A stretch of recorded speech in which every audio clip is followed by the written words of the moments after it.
If poverty be a title to poetry, I am sure nobody can dispute mine. I own myself of the company of Beggars, and I make one at their weekly festivals at St Giles. I have a small yearly salary for my catches, and am welcome to a dinner there whenever I please, which is more than most poets can say. As we live by the muses, 'tis but gratitude in us to encourage poetical merit wherever we find it. The muses, contrary to all other ladies, pay no distinction to dress, and never partially mistake the pertness of embroidery for wit, nor the modesty of want for dullness. Be the author who he will, we push his play as far as it will go. So, though you're in want, I wish you success heartily. This piece I own was originally writ for the celebrating the marriage of James Chanter and Moll Lay, two most excellent ballad singers. I have introduced the similes that are in all your celebrated operas, the swallow, the moth, the bee, the ship, the flower, etc. Besides, I have a prison scene which the ladies always reckon charmingly pathetic. As to the parts, I have observed such a nice impartiality to our two ladies that it is impossible for either of them to take offence. I hope I may be forgiven that I have not made my opera throughout unnatural, like those in vogue, for I have no recitative. Except in this, as I have consented to have neither prologue nor epilogue, it must be allowed an opera in all its forms. The piece indeed hath been heretofore frequently represented by ourselves in our great room at St Giles, so that I cannot too often acknowledge your charity in bringing it now on the stage. But I see 'tis time for us to withdraw. The actors are preparing to begin. Play away the overture.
lawyer abuses his brother. Whore and rogue they call husband and wife. All professions berogue one another. The priest calls the lawyer a cheat. The lawyer benames the divine. And the statesman, because he's so great, thinks his trade as honest as mine.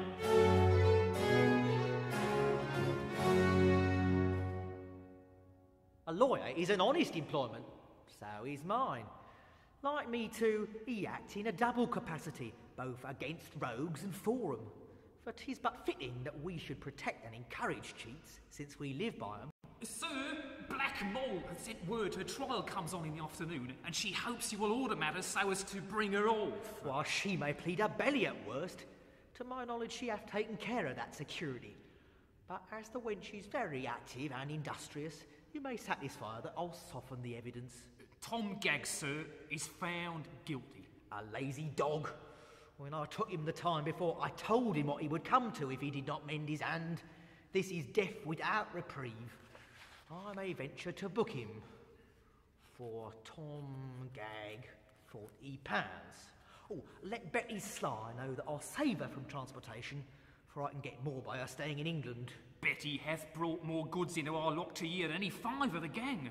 And in truth, 'tis a pity to lose so good a customer. If none of the gang take her off, she may in the common course of business live a 12-month longer.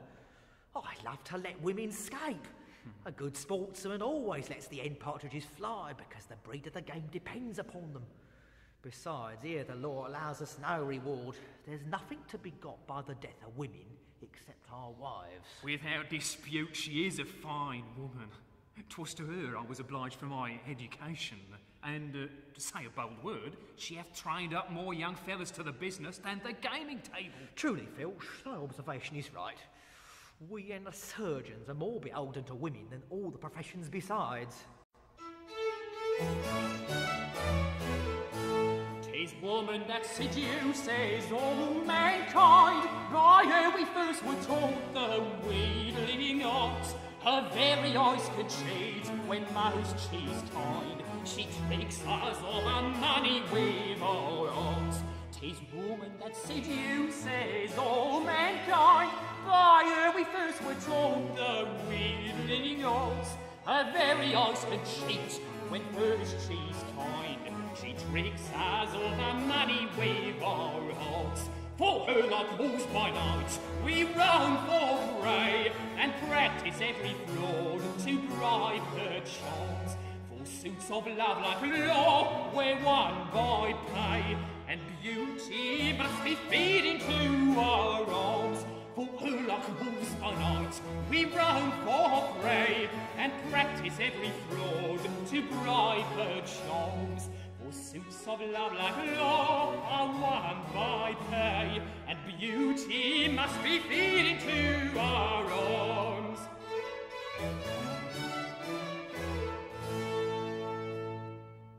But make haste to Newgate, boy, and let my friends know what I intend, for I love to make 'em easy one way or other. When a gentleman is long kept in suspense, penitence may break his spirit ever after. Besides, certainty gives a man a good air upon his trial and makes him risk another without fear or scruple. But I'll away, for 'tis a pleasure to be the messenger of comfort to friends in affliction. But 'tis now high time to look about me for a decent execution against next sessions. I ain't a lazy rogue by whom one can get nothing till he's hanged. A register of the gang, Crook-Finger Jack. A year and a half in the service. Let me see how much the stock owes to his industry.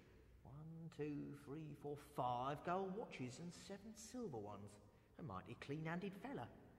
16 snuff boxes, 5 of them true gold. 6 dozen of handkerchiefs, 4 silver-hilted swords, half a dozen shirts, 3 tie periwigs, and a piece of broadcloth. Considering these are only the fruits of his leisure hours, I don't know a prettier fella. For no man alive hath a more engaging presence of mind upon the road. What Dreary, alias Brown Will, an irregular dog who hath an underhand way of disposing of his goods. I'll try him only for a sessions or two longer upon his good behaviour. Harry Paddington, a poor petty larceny rascal without the least genius. That fella, though he were to live these 6 months, will never come to the gallows with any credit.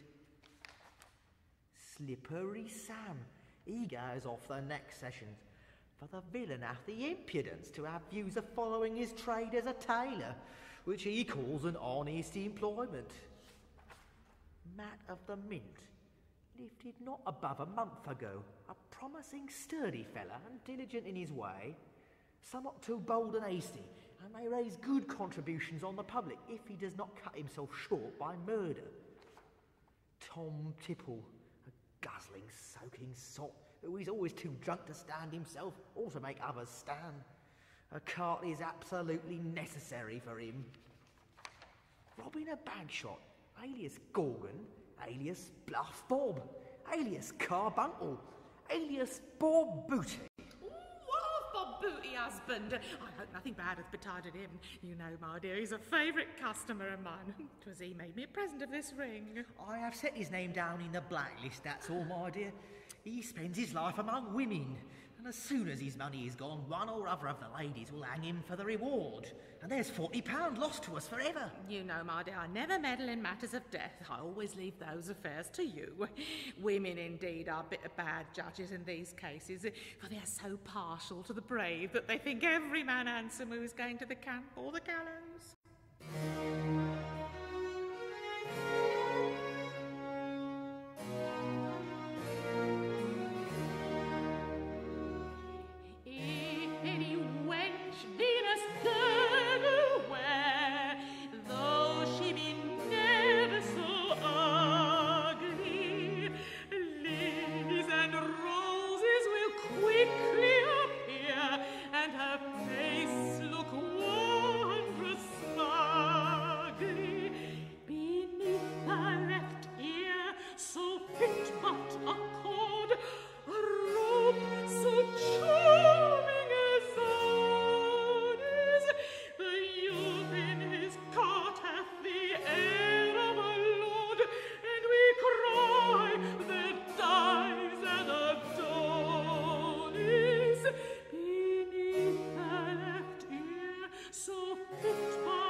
Husband, you should not be too hard-hearted, for you never had a finer, braver set of men than at present. We've not had a murder among them all these 7 months, and truly, my dear, that is a great blessing. What the dickens is the woman always a-whimpering about murder for? No gentleman is ever looked upon the worse for killing a man in his own defence. And if business cannot be carried on without it, what would you have a gentleman do? If I am in the wrong, my dear, you must excuse me, for nobody can help the frailty of an over-scrupulous conscience. Murder is as fashionable a crime as a man can be guilty of. How many fine gentlemen have we in Newgate every year purely upon that article? If they have the wherewithal to persuade the jury to bring it in manslaughter, what are they the worse for it? So, my dear, have done upon this subject.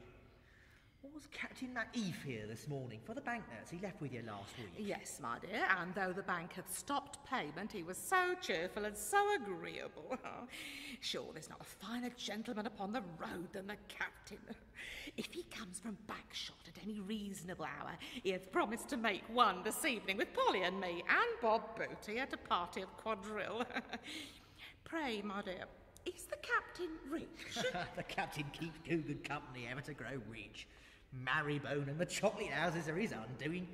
The man that proposes to get money by play should have the education of a fine gentleman and be trained up to it from his youth. Oh, really, I'm sorry upon Polly's account the captain hath not more discretion. What business hath he to keep company with lords and gentlemen? He should leave them to prey upon one another. Upon Polly's account? What a plague does the woman mean? Upon Polly's account? Captain Macheath is very fond of the girl. And what then? Well, if I have any skill in the ways of women, I am sure Polly thinks him a very pretty man. And what then? You would not be so mad as to have the wench marry him? Gamesters and highwaymen are generally very good to their whores, but they are very devils to their wives. Oh, but if Polly should be in love, how should we help her? Or how can she help herself? Oh, poor girl. I am in the utmost concern about her. If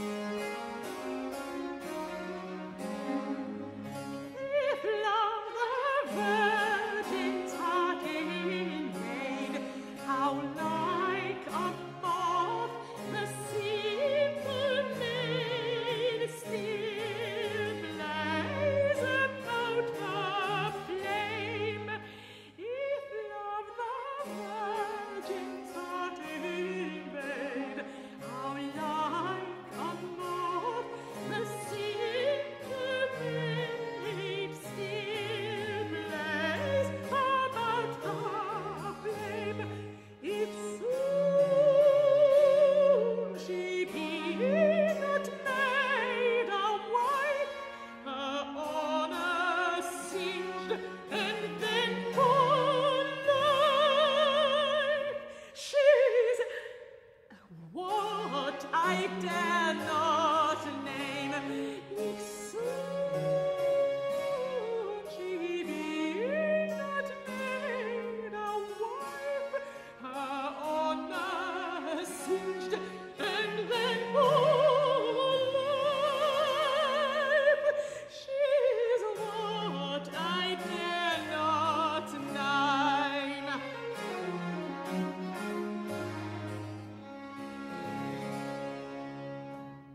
Look ye, wife, a handsome wench in our way of business is as profitable as at the bar of Temple Coffee House, who looks upon it as a livelihood to grant every liberty but one. You see, I would indulge the girl as far as prudently we can in anything but marriage. After that, my dear, how shall we be safe? Are we not then in her husband's power? For her husband hath the absolute power over all a wife's secrets but her own. If the girl had the discretion of a court lady, who could have a dozen young fellas at her ear without complying with one, I should not matter it. But Polly is tender, and a spark will at once set her on a flame. Married! If the wench does not know her own profit, sure she knows her own pleasure better than to make herself a property. Oh. My daughter to me should be like a court lady to a minister estate, a key to the old gang. Married! If the affair is not already done, I'll terrify her from it by the example of our neighbours. Mayhap, my dear, you may injure the girl. She loves to imitate the fine ladies, and she may only allow the captain liberties in the view of interest. But 'tis your duty, my dear, to warn the girl against her ruin, and to instruct her how to make the most of her beauty. I'll go to her this moment and sift her. In the meantime, wife, rip out the coronets and marks of these dozen of cambric handkerchiefs, for I can dispose of them this afternoon to a chap in the city. Never was a man more out of the way in an argument than my husband. Why must our Polly, forsooth, differ from her sex and love only her husband? And why must Polly's marriage, contrary to all observation, make her the less followed by other men? All men are thieves in love, and like a woman the better for being another's property. A maid is like the golden ore which hath in its intrinsical end, whose worth is never known before it is tried and impressed in the mint. A wife's like a guinea in gold, stamped with the name of her spouse. Though here nor there his porter is sold and is covered in every house. A maid is like the golden ore which hath in its intrinsical end, whose worth is never known before it is tried and impressed in the mint. A wife's like a guinea in gold, stamped with the name of her spouse. Now here nor there his porter is sold and is covered in every house.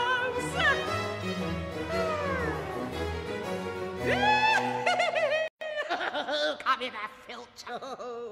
Oh, I'm as fond of this child as though my mum misgave me were my own. He hath as fine hand at picking a pocket as a woman and is as nimble-fingered as a juggler.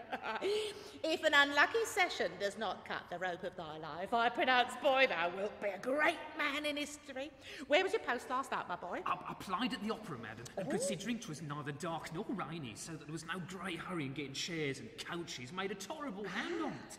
These 7 handkerchiefs, madam. Oh, coloured ones, I see. They are of sure sale from our warehouse at Redriff among the seamen. And this snuff box. Oh, set in gold. A pretty encouragement this to a young beginner. I had a fair tug at the charming gold watch. Pox take the tailors for making their fobs so deep and narrow, stacked by the way. And I was forced to make my escape under a coach. Really, madam, I fear I shall be cut off in the flower of my youth, so that every now and then, since I was pumped, I have thoughts of taking up and going to sea. Oh, you should go to Hockley in the Hole and to Marybone, child, to learn valour. These are the schools that have bred so many brave men. I thought, boy, by this time thou hadst lost fear as well as shame. Poor lad, how little does he know as yet of the Old Bailey. For the first fact, I'll ensure thee from being hanged, and going to sea, Filch, will come time enough upon a sentence of transportation. But now, since you have nothing better to do, e'en go to your book and learn your catechism. For really, a man makes but an ill figure in the ordinaries paper who cannot give a satisfactory answer to his questions. But, hark you, my lad, don't tell me a lie, for you know how I hate a liar. Do you know of anything that hath passed between Captain Macheath and our Polly? I beg you, madam, don't ask me, for I must either tell a lie to you or to Miss Polly, for I promised her I would not tell. But when the honour of our family is I concerned... shall lead a sad laugh with Miss Polly if ever she come to know that I told you. Besides, I would not willingly forfeit my own honour by betraying anybody. Ooh, yonder comes my husband and Polly. Come, Filch, you shall go with me into my own room and tell me the whole story. I'll give thee a glass of a most delicious cordial that I keep for my own drinking. Yes, Mrs. I know as well as any of the fine ladies how to make the most of myself, and of my man too. A woman knows how to be mercenary, though she hath never been in a court or at an assembly. We have it in our natures, Papa. If I allow Captain Macheath some trifling liberties, I have this watch and other visible marks of his favour to show for it. A girl who cannot grant some things and refuse what is most material will make but a poor hand of her beauty, and soon be thrown upon the common.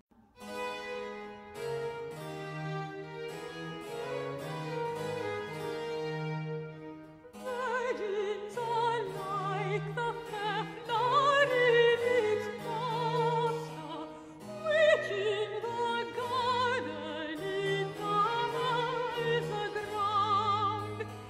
Give it the bees in play flutter and cluster, and gaudy butterflies frolic around.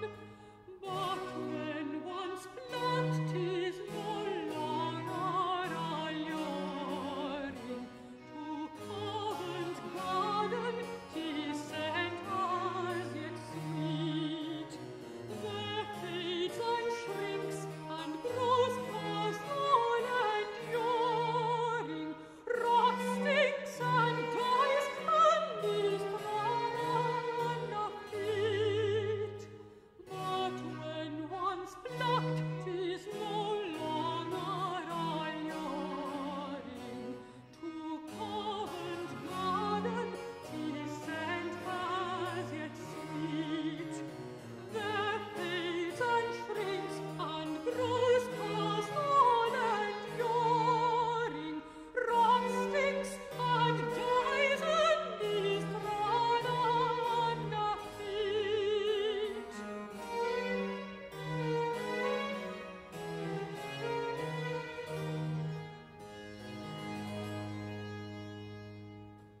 You know, Polly, I'm not against your toying and trifling with a customer in the way of business, or to get out a secret or so.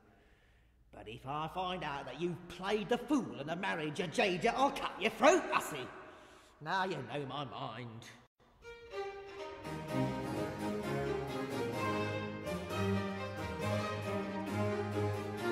Oh, Polly, it's a a sad slut, nor heeds what we have taught her. I wonder any man alive will ever rear a daughter. But she must have both hoods and gowns and oats to swell her pride, with scarves and stays and gloves and lace, and she will have men beside. And when she's blessed with care and thoughts for tempting, fine and gay, as men should serve and conquer her, she flings herself away. Our Polly is a sad slut, nor heeds what we have taught her. I wonder any man alive will ever rear a daughter. You baggage, you hussy, you inconsiderate jade! Had she been hanged, it would not have vexed me, for that might have been your misfortune. But to do such a mad thing by choice! The wench is married, husband. Married? Oh, the captain is a bold man and will risk anything for money, to be sure. He believes her a fortune.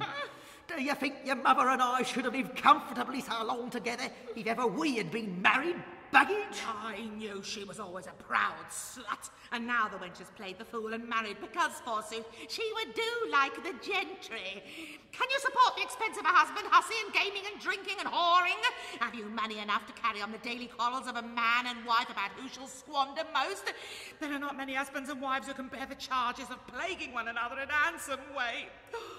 If you must be married, could you introduce nobody into our family but a highwayman? Why, thou foolish jade, thou wilt be as ill-used and as much neglected as if thou hast married a lord. Let not your anger, my dear, break through the rules of decency, for the captain looks upon himself in a military capacity as a gentleman by his profession. Besides what he hath already, I know he is in a fair way of getting or a dying. And both these ways, let me tell you, are most excellent chances for a wife. Tell me, hussy, are you ruined or no? With Polly's fortune, she might well have gone off to a person of distinction. Yes, that you might, you pouting slut! What is the wench done? Speak, or I'll make you plead by squeezing out an answer from you. Are you really bound wife to him, or are you only upon liking? Ow! Oh, how the mother is to be pitied who hath handsome daughters. Locks, bolts, bars, and lectures of morality are nothing to them. They break through them all. They have as much pleasure in cheating a father and a mother as in cheating a cause. Why, Polly, I shall soon know if you are married by Macheath's keeping from our house.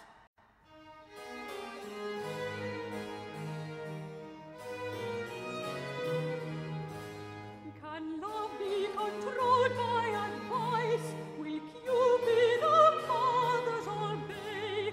Though my heart were as frozen as ice, at his flame would have melted away.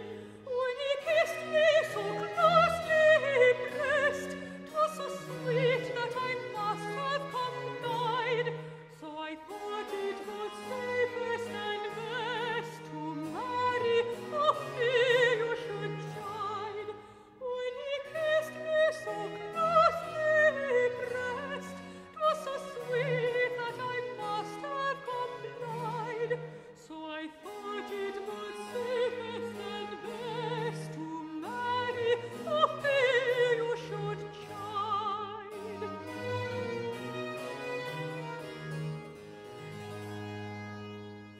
Then all the hopes of our family are gone forever and ever.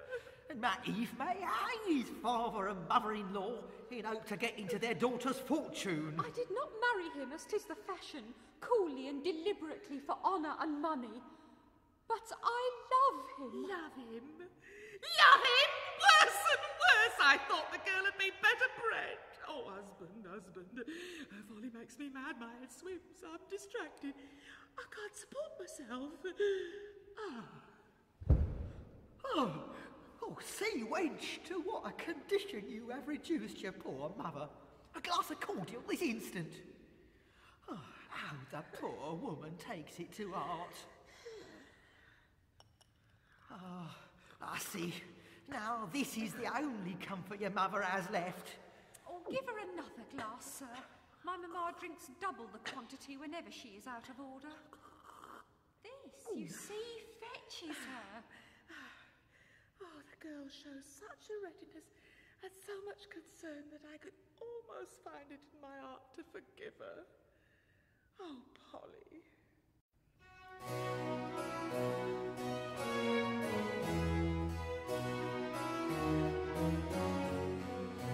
Oh, Polly, you might have toyed and kissed by keeping men off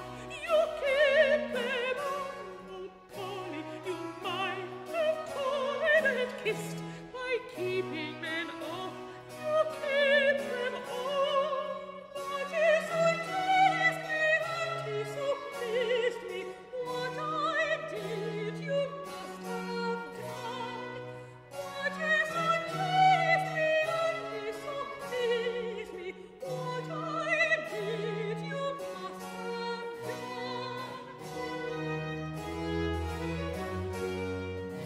But not with a highwayman, you sorry slut. A word with your wife. 'Tis no new thing for a wench to take man without consent of parents. You know 'tis the frailty of woman, my dear. Yes, indeed, the sex is frail. But the first time a woman is frail, she should be somewhat nice, methinks. For then or never is the time to make her fortune. After that, she has nothing to do but guard herself from being found out, and she may do what she pleases. Make yourself a little easy. I have a thought shall soon set all matters again to right. Why so melancholy, Polly? Since what is done cannot be undone, we must all endeavour to make the best of it. Well, Polly, as far as one woman can forgive another, I forgive thee. Your father is too fond of you, hussy. Then all my sorrows are at an end. Oh, a mighty likely speech and troth for a wench who is just married.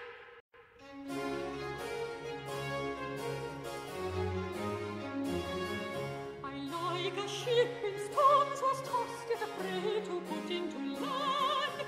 Was seized in the port, the vessel's lost, whose treasure is contraband. The waves I paid, my duties paid, oh joy beyond expression.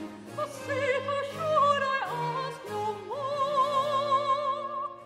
My all is in my possession, possession, my all is in my possession.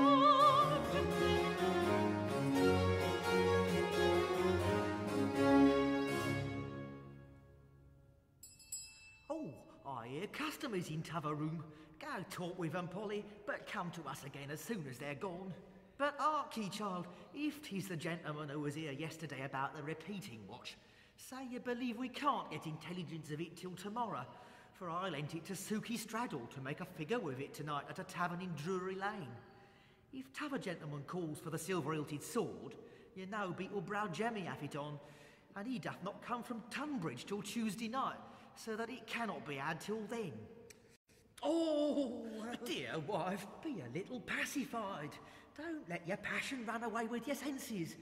Polly, I grant you have done a rash thing. Well, if she had had only an intrigue with the fellow, why, the very best families have excused and uddled up a frailty of that sort. 'Tis married husband that makes it a blemish. But money, wife, is the true fuller's earth for reputations. There is not a spot or a stain but what it can take out. A rich rogue nowadays is fit company for any gentleman. And the world, my dear, hath not such a contempt for roguery as you imagine. I tell you, wife, I can make this match turn to our advantage. I am very sensible, husband, that Captain Macheath is worth money, but I am in doubt whether he hath not 2 or 3 wives already, and then if he should die in a session or two, Polly's dower would come into dispute. That, indeed, is a point which ought to be considered.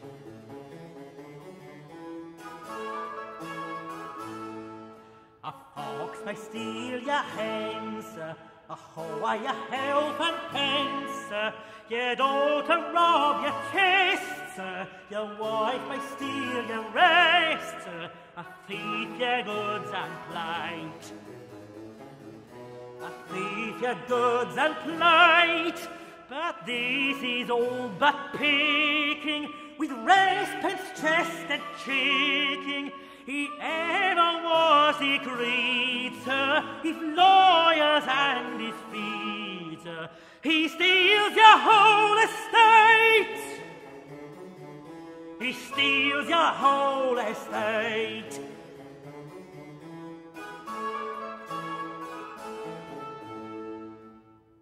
The lawyers are bitter enemies to those in our way. They don't care that anybody should get a clandestine livelihood but themselves. It was only Nimming Ned. He brought in a damask window curtain, a hoop petticoat, a pair of silver candlesticks, a periwig, and 1 silk stocking from the fire that happened last night. There's not a fella that's clever in his way and saves more goods out of the fire than Ned. But now, Polly, to your affair, for matters must not be left as they are. You are married, then, it seems. Yes, sir. And how do you propose to live, child? Like other women, sir, upon the industry of my husband. What? Is the wench turned fool? A highwayman's wife like a soldier's hath as little of his pay as of his company. And had you not the common views of a gentlewoman in your marriage, Polly? I don't know what you mean, sir. Of a jointure and of being a widow. But I love him, sir. How then could I have thoughts of parting with him? Parting with him? Why, that's the whole scheme and intention of all marriage articles. The comfortable estate of widowhood is the only hope that keeps up a wife's spirits. Where is the woman who would scruple to be a wife if she had it in her power to be a widow whenever she pleased?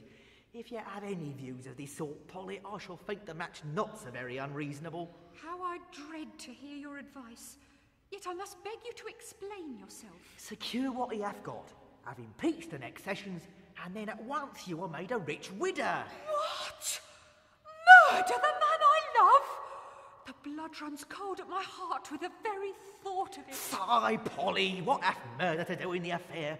Since the thing sooner or later must happen, I dare say the captain himself would like that we should get the reward for his death sooner than a stranger. Why, Polly, the captain knows that as 'tis his employment to rob, so 'tis ours to take robbers. Every man in his business, so that there's no malice in the case. Aye, husband, now you have nipped the matter. To have impeached is the only thing could ever make me forgive her.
Your duty to your parents, hussy, obliges you to hang him. Oh, what would many a wife give for such an opportunity? What is a jointure? What is widowhood to me? I know my heart. I cannot survive him.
Sir, it will happen to your poor Polly. What? Is the fool in love in earnest, then? Oh, I hate thee for being particular. Why, wench, thou art a shame to thy very sex. But hear me, mother, if you ever Those cursed playbooks she reads have been her ruin. One word more, hussy, and I shall knock your brains out if you have any. Keep out of the way, Polly, for fear of mischief, and consider of what is proposed to you. Away, hussy! Hang your husband and be dutiful! The thing, husband, must and shall be done. For the sake of intelligence, we must take other measures and have impeached the next session without her consent. If she will not know her duty, we know ours. But really, my dear, it grieves one's heart to take off a great man. When I consider his personal bravery, his fine stratagem, how much we've already got by him and how much more we may get, Methinks I can't find in my heart to have a hand in his death. I wish you could have made Polly undertake it. But in a case of necessity, our own lives are in danger. Then, indeed, we must comply with the customs of the world and make gratitude give way to interest. He shall be taken off. I'll undertake to manage Polly. And I'll prepare matters for the Old Bailey.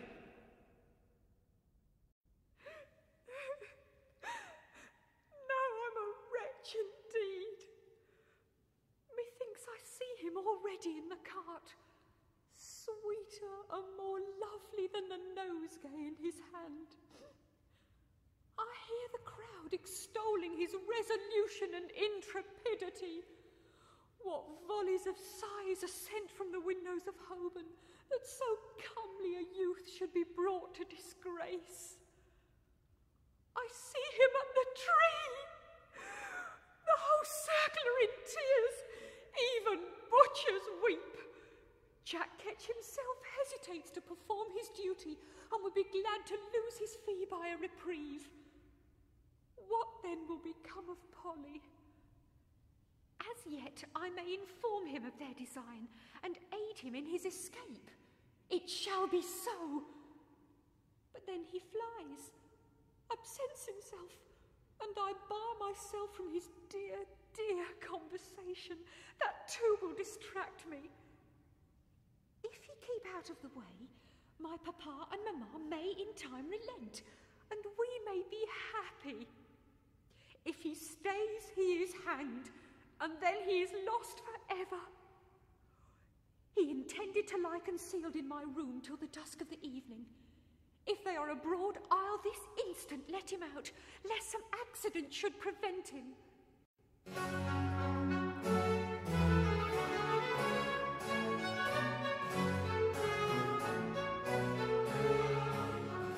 Pretty Polly, say, when I was away, did your fancy never stray to some newer lover?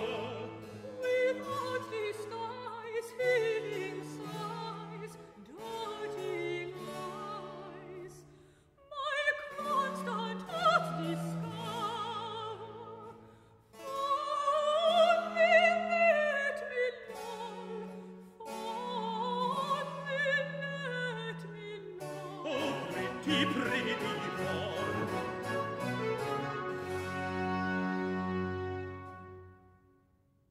And are you as fond as ever, my dear? Suspect my honour, my courage, suspect anything but my love. May my pistols misfire and my mare slip her shoulder while I am pursued, if I ever forsake thee. Nay, my dear, I have no reason to doubt you, for I find in the romance you lent me, none of the great heroes were ever false in love.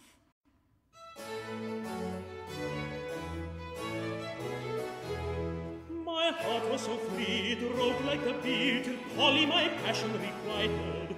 My heart was so free, it roved like the bee, till Polly my passion requited. I sipped each flower, I changed every hour. I sipped each flower, I changed every hour. But here every flower's united.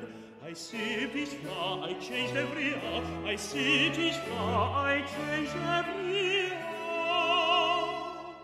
But here every flower's united.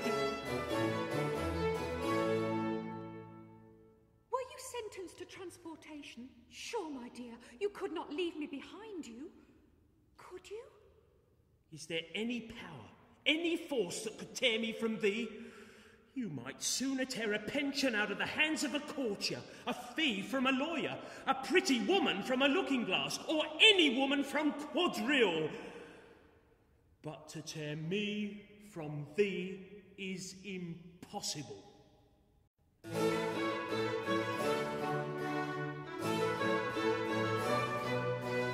But I laid on Greenland's coast, and in my arms embraced my lass, warm amidst eternal frost, too soon the half year's night will pass. When I stood on Indian soil, soon as the burning day was closed, I could mock the sultry toil when on my charmer's breast repose. And I would love you all the day.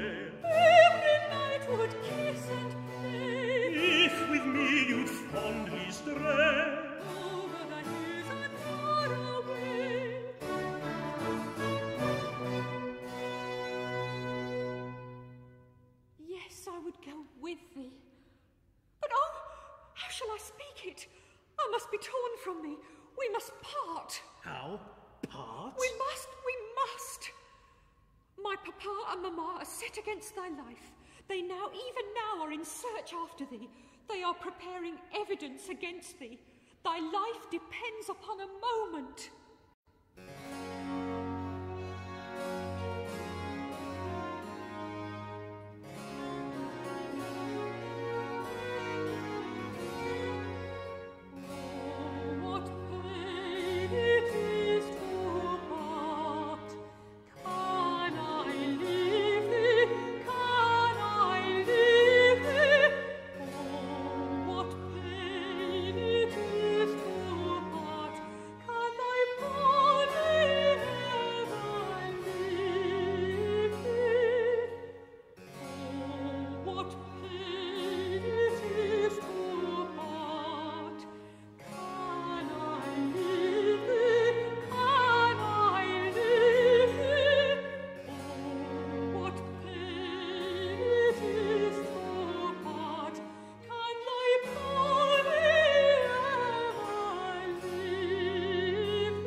One kiss. Begone. Farewell. My hand, my heart, my dear, is so riveted to thine that I cannot unloose my hold. But my papa may intercept thee, and then I should lose the very glimmering of hope. A few weeks, perhaps, may reconcile us all. Shall thy Polly hear from thee? Must I then go? And will not absence change your love? If you doubt it, let me stay, and be hanged. Oh, how I fear, how I tremble. Go, but when safety will give you leave, you will be sure to see me again, for till then, Polly is wretched.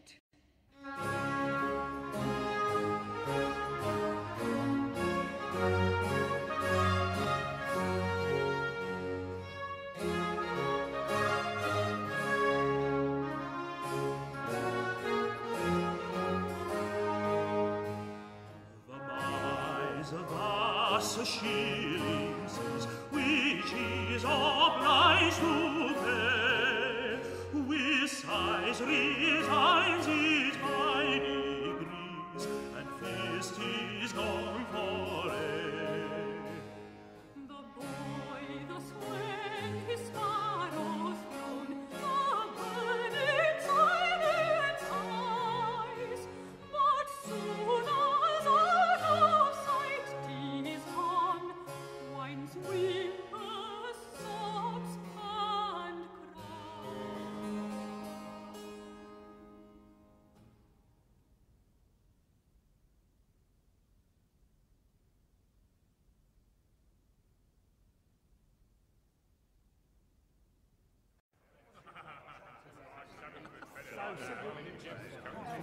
But prithee, Matt, what has become of thy brother Tom? I have not seen him since my return from transportation.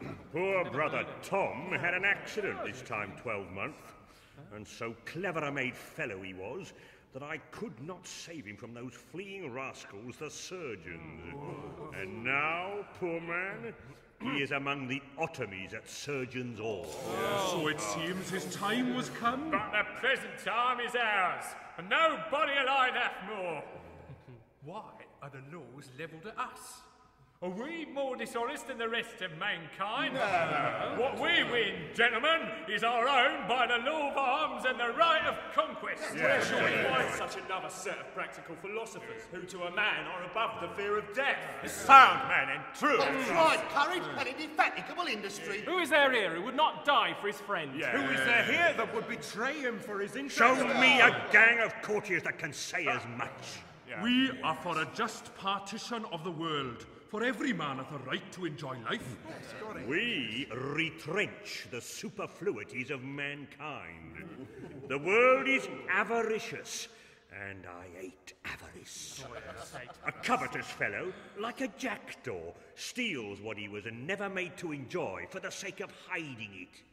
These are the robbers of mankind. For money was made for the free-hearted and generous. And where is the injury of taking from another what he hath not the heart to make use of? Our several stations for the day are fixed. Good luck attend us all. Fill the glasses.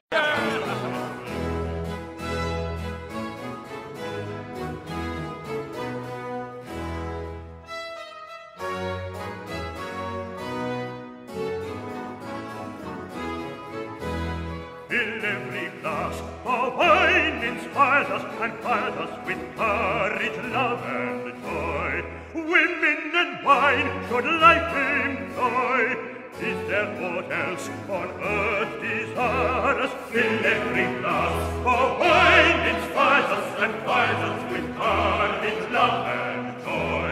Women and wine should life employ. Is there aught else on earth desirous? Fill every glass, for wine inspires us and fires us with courage, love, and joy. Gentlemen, well met. My heart hath been with you this hour, but an unexpected affair hath detained me. No ceremony, I beg you. We were just breaking up to go upon duty. Am I to have the honour of taking the air with you, sir, this evening upon the heath? I drink a dram now and then with the stage coachman in the way of friendship and intelligence. And I know that about this time there will be passengers upon the Western Road who are worth speaking with. I was to have been at that party, but... But what, sir? Is there any man who suspects my courage? We have all been witnesses of it. My honour and truth to the gang? I'll be answerable for it. In the division of our booty, have I ever shown the least marks of avarice or injustice? By these questions, something seems to have ruffled you. Are any of us suspected? I have a fixed confidence, gentlemen, in you all as men of honour. And as such, I value and respect you. Peachum is a man that is useful to us. Is he about to play us any foul play? I'll shoot him through the air! I beg you, gentlemen, act with conduct and discretion. A pistol is your last resort. He knows nothing of this meeting. Business cannot go on without him. He is a man who knows the world and is a necessary agent to us. We have had a slight difference. Until it is accommodated, I shall be obliged to keep out of his way. Any private dispute of mine shall be of no ill consequence to my friends. You must continue to act under his direction. For the moment we break loose from him, our gang is ruined. As a bawd to a whore, I grant you he is to us of great convenience. Make him believe I have quitted the gang, which I can never do but with life. At our private quarters I will continue to meet you. A week or so will probably reconcile us. Your instructions shall be observed. It is now high time for us to repair to our several duties. So, till the evening at our quarters in Moorfields, we bid you farewell. I shall wish myself with you. Success attend you.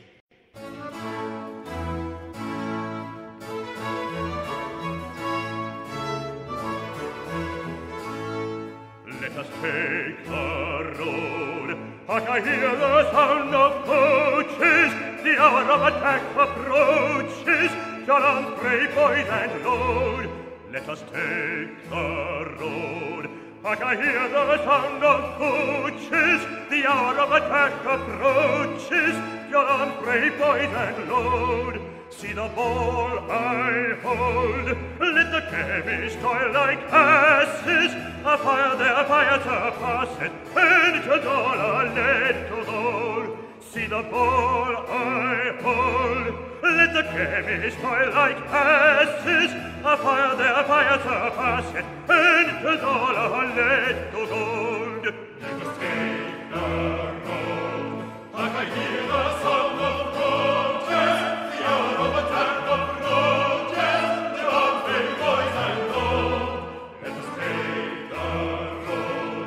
I can hear the sound of protest. The hour of attack of protest. The unfeigned boys and gold. See the ball I hold. Let the chemists toil like asses. A fire there, fire surpasses. And that's all I left to hold. See the ball I hold. Let the chemists toil like asses. A fire there, fire surpasses. And that's all I left to hold.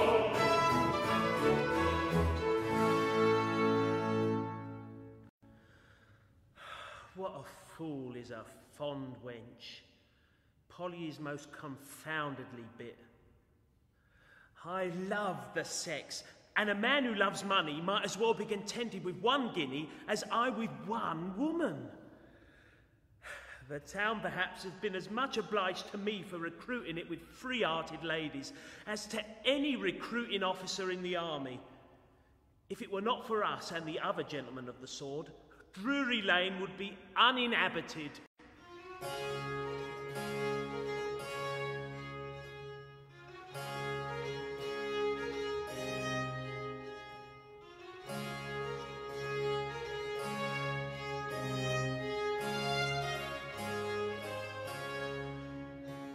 If the heart of a man is depressed with cares, the mist is dispelled when a woman appears.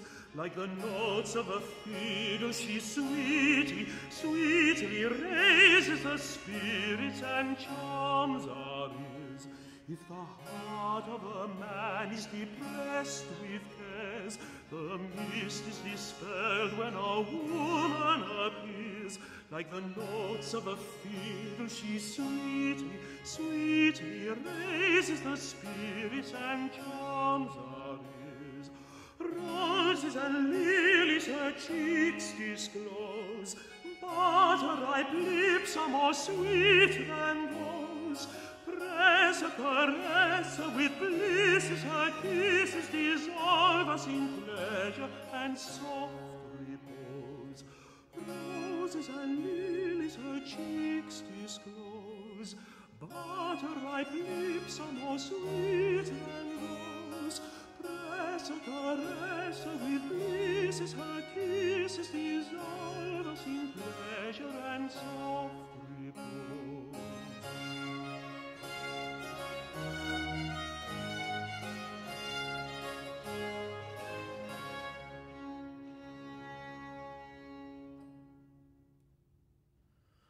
I must have women.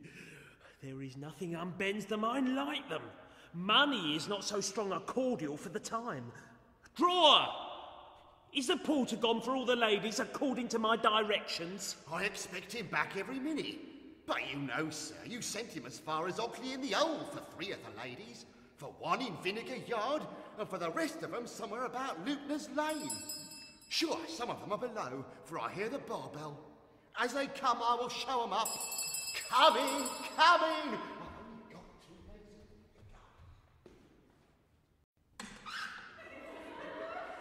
Dear Mrs. Coaxer, you are welcome. You look charmingly today. I hope you don't want the repairs of quality and lay on paint. Dolly Troll, kiss me, you slut. Are you as amorous as ever, hussy? You are always so taken up with stealing hearts that you don't allow yourself time to steal anything else. Ah, Dolly, thou wilt ever be a coquette. Mrs. Vixen, I'm yours. I've always loved a woman of wit and spirit. They make charming mistresses, but plaguey wives. Oh, Betty Doxy, come hither, hussy. Do you drink as hard as ever? You had better stick to good, wholesome beer, for in troth, Betty, strong waters will in time ruin your constitution. You should leave those to your betters. What? And my pretty Jenny Diver too? As prim and demure as ever. There is not any prude, though ever so high bred, hath a more sanctified look, with a more mischievous heart. Ah, thou art a dear, artful hypocrite. Fie, sir. Mrs. Slammakin, as careless and genteel as ever. All you fine ladies who know your own beauty affect an undress. But see, here's Suki Tawdry come to contradict what I was saying. Everything she gets one way, she lays out upon her back. Why, Suki, you must keep at least a dozen tally men. Oh, Molly Brazen. That's well done. I love a free-hearted wench. Thou hast some most agreeable assurance, girl, and art as willing as a turtle. But hark! I hear music. The harper is at the door. If music be the food of love, play on. Ere you seat yourselves, ladies, what think you of a dance? Come in. Play the French tune that Mrs. Slammakin was so fond of.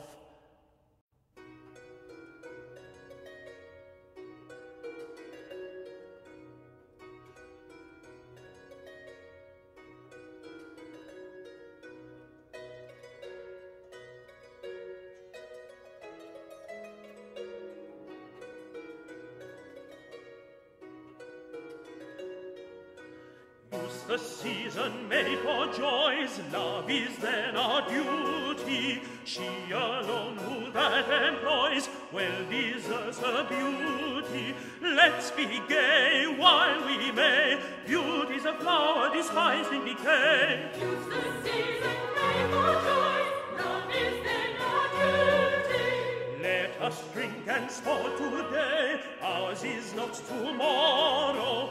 Love with youth flies swift away, age is not but sorrow. Dance and sing, time's on the wing, life never knows the return of spring. Let us drink and sport today, ours is not tomorrow.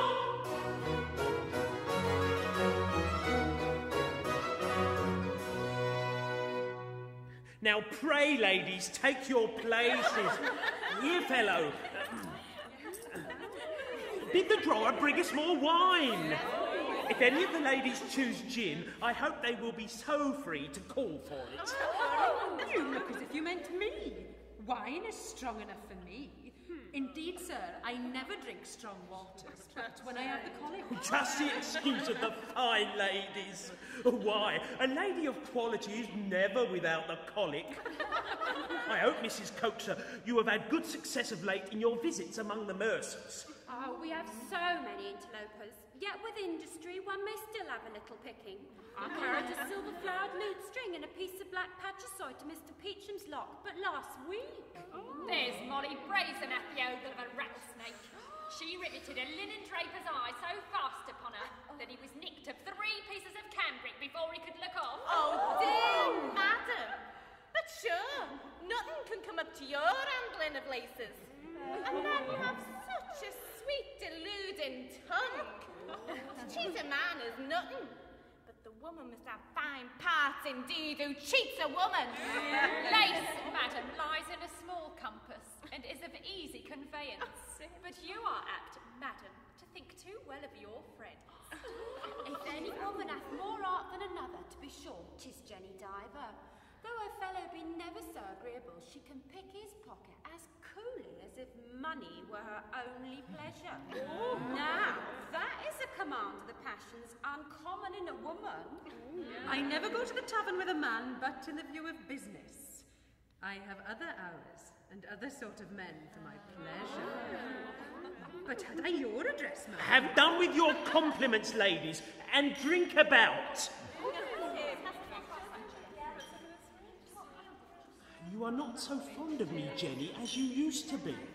'Tis not convenient, sir, to show my fondness among so many rivals. 'tis your own choice, and not the warmth of my inclination that will determine you.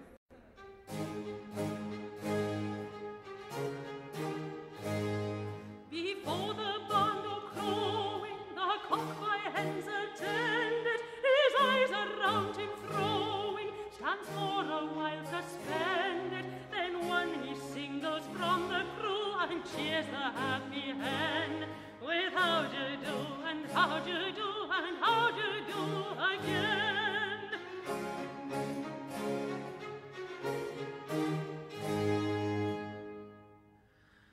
Oh, Jenny, thou art a dear slut. Pray, madam, were you ever in keeping? I hope, madam, I han't been so long upon the town, but I have met with some good fortunes as well as my neighbours. Pardon me, madam, I meant no harm by the question. 'Twas only in the way of conversation. Indeed, madam, if I had not been a fool, I might have lived very handsomely with my last friend. But upon his missing 5 guineas, he turned me off. Now, I never suspected he had counted them. Who do you look upon, madam, as your best sort of keepers? That, madam, is thereafter as they be. Well, I, madam, was once kept by a Jew, and beating the religion to women, they are a good sort of people. Now, for my part, I own her like an old fella, for we always make them pay for what they can't do. A spruce prentice, let me tell you, ladies, is no ill thing. They bleed freely. I have sent at least 2 or 3 dozen of them in my time to the plantations. But to be sure, sir, with so much good fortune as you have had upon the road, you must be grown immensely rich. The road indeed hath done me justice, but the gaming table hath been my ruin.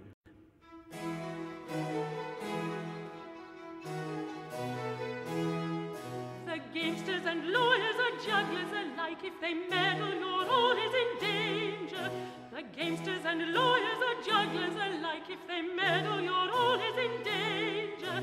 Like gypsies, if once they can finger a souse, your pockets they pick and they pilfer your house and give your estate to a stranger. Like gypsies, if once they can finger a souse, your pockets they pick and they pilfer your house and give your estate to a stranger.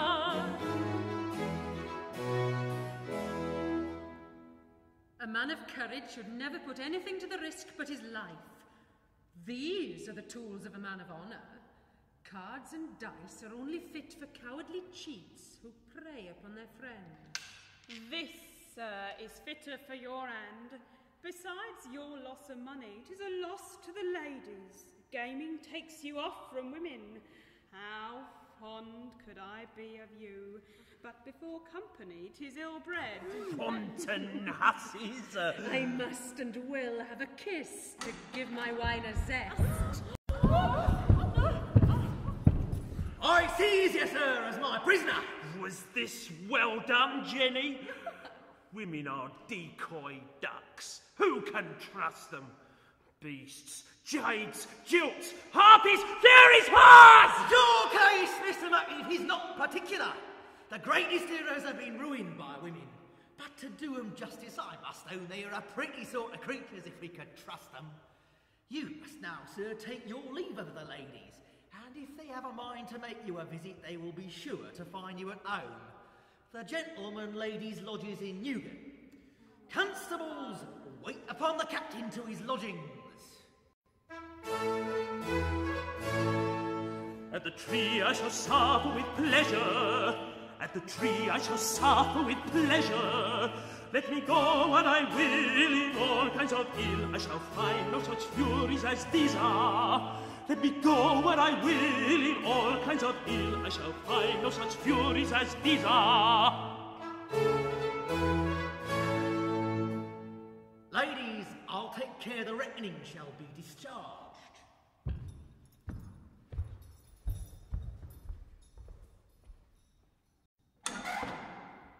Look ye, Mrs. Jenny, though Mr. Peachum may have made a private bargain with you and Silky Tawdry for betraying the captain, as we were all assisting, we ought all to share alike. I think Mr. Peachum, after so long an acquaintance, might have trusted me as well as Jenny But Diver. I am sure at least 3 men of his hanging, and in a year's time too, if he did me justice, should be set down to my account. Mrs. Slamikin, that is not fair. for you know one of them was taken in bed with me. As far as a bowl of punch or a treat, I believe Mrs. Suki will join with me. As for anything else, ladies, you cannot in conscience expect it. Oh! Dear madam. I would not for the world. 'Tis impossible for me. As I hope to be saved. Nay, then I must stay here all night. Since you command me.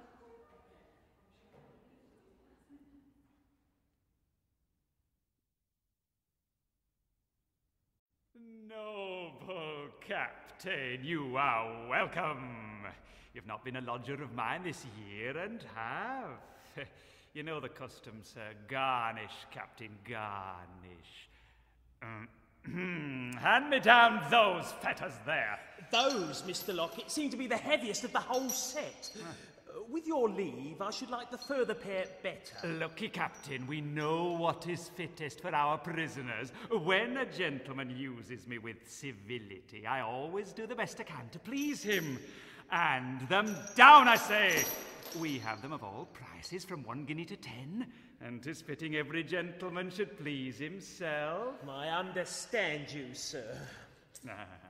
The fees here are so many and so exorbitant that few fortunes can bear the expense of getting off handsomely or of dying like a gentleman. Those, I see, will fit the captain better. Take down the further pair. Do but examine them, sir. Never was better work. How genteelly they're made. They'll sit as easy as a glove, and the nicest man in England might not be ashamed to wear them. If I had the best gentleman in the land in my custody, I could not equip him more handsomely. And so, sir, I now leave you to your private meditations.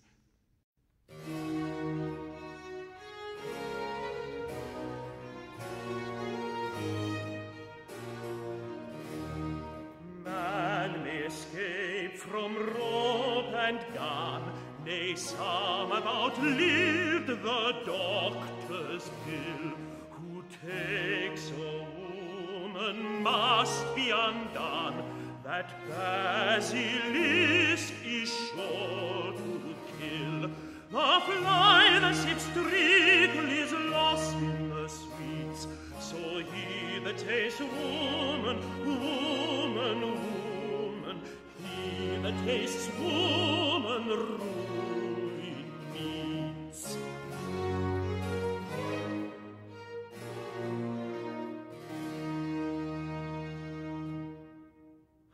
To what a woeful plight have I brought myself. Here must I all day long, till I'm hanged, be confined to hear the reproaches of a wench who lays her ruin at my door. I'm in the custody of her father, and to be sure, if he knows of the matter, I shall have a fine time on it betwixt this and my execution. But I promised the wench marriage. What signifies a promise to a woman? Does not man in marriage itself promise 100 things that he never means to perform? Do all we can, women will believe us, for they look upon a promise as an excuse for following their own inclinations. But here comes Lucy, and I cannot get from her. Would I were deaf!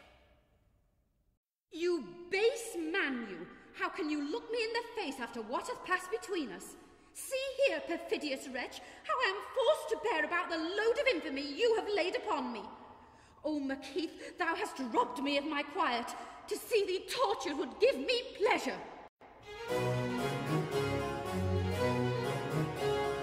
When a good housewife sees a rat in a trap in the morning taken, with pleasure heart goes pit-a-pat in revenge for loss of bacon. Then she throws him to the dog or cat to be worried, crushed and shaken. With pleasure heart goes pit-a-pat in revenge for loss of bacon. Then she throws him to the dog or cat to be worried, crushed and shaken. Have you no bowels, no tenderness, my dear Lucy, to see a husband in these circumstances? A husband? In every respect but the form, and that, my dear, may be said over us at any time. Friends should not insist upon ceremonies.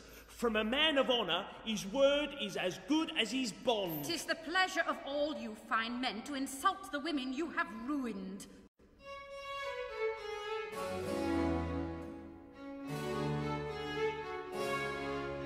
How cruel are the traitors who lie and swear in jest to cheat unguarded creatures of virtue, fame, and rest.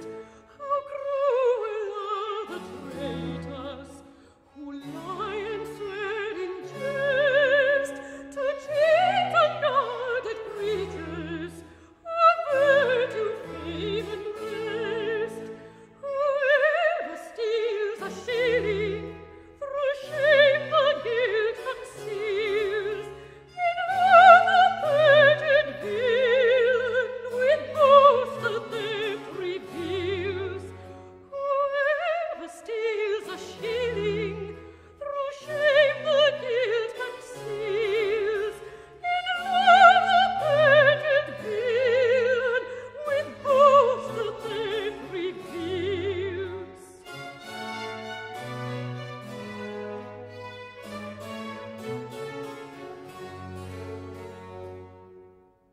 The very first opportunity, my dear, have but patience. You shall be my wife in whatever manner you please. Insinuating monster, and so you think I know nothing of the affair of Miss Polly Peachum. I could tear thy eyes out. Sure, Lucy, you can't be such a fool as to be jealous of Polly. Are you not married to her, you brute, you? Married? Very good. The wench gives it out only to vex thee and to ruin me in thy good opinion. 'Tis true, I go to the house, I chat with the girl, I kiss her, I say 1,000 things to her, as all gentlemen do, that mean nothing, to divert myself. And now the silly jade has said it about that I am married to her, to let me know what she would be at. Indeed, my dear Lucy, these violent passions may be of ill consequence to a woman in your condition. Come, come, Captain, for all your assurance. You know that Miss Polly hath put it out of your power to do me the justice you promised me. A jealous woman believes everything her passion suggests. To convince you of my sincerity, if we can find the ordinary, I shall have no scruples of making you my wife, and I know the consequence of having two at a time. That you are only to be hanged, and so get rid of them both. I am ready, my dear Lucy, to give you satisfaction, if you think there is any in marriage. What can a man of honour say more? So then it seems you are not married to Miss Polly. You know, Lucy, the girl is prodigiously conceited. No man can say a civil thing to her, but, like other fine ladies, her vanity makes her think he's her own for ever and ever.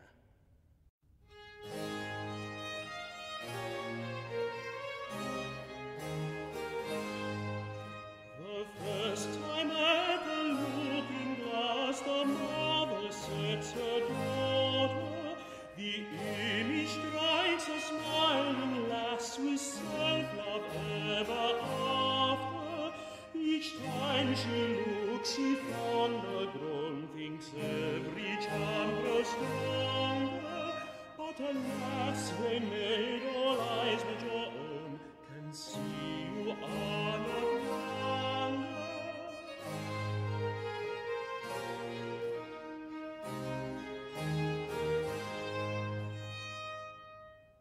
When women consider their own beauties, they are all alike, unreasonable in their demands, for they expect their lovers should like them as long as they like themselves. Yonder is my father.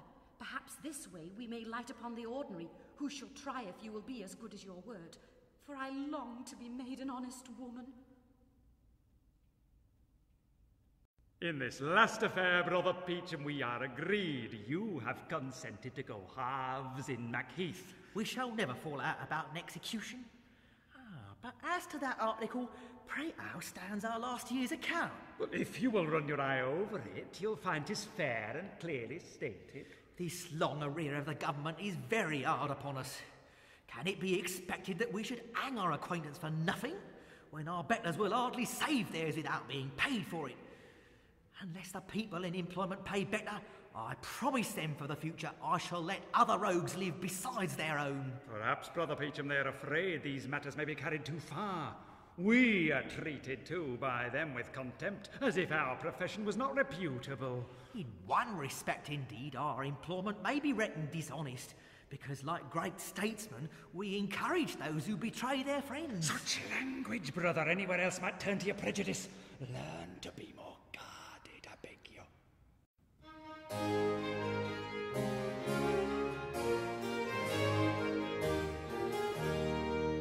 When you censure the age, be cautious and sage, lest the courtiers offended should be. When you censure the age, be cautious and sage, lest the courtiers offended should be. If you mention vice or bribe, 'tis so pat to all the tribe, each cries, that was levelled at me. If you mention vice or bribe, 'tis so pat to all the tribe, each cries, that was levelled at me.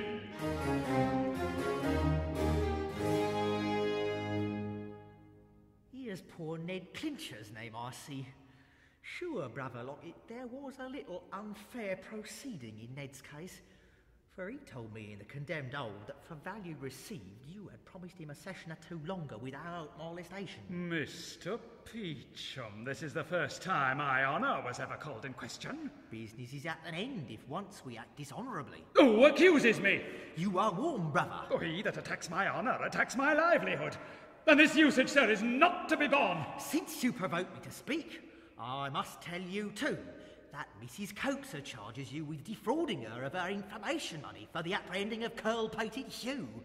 Indeed, brother, we must punctually pay our spies or we shall have no information. Is this language to me, sirrah, who've saved you from the gallows, sirrah? If I'm hanged, it shall be for ridding the world of an arrant rascal. This hand shall do the office of the halter you deserve and throttle you, you dog! Brother!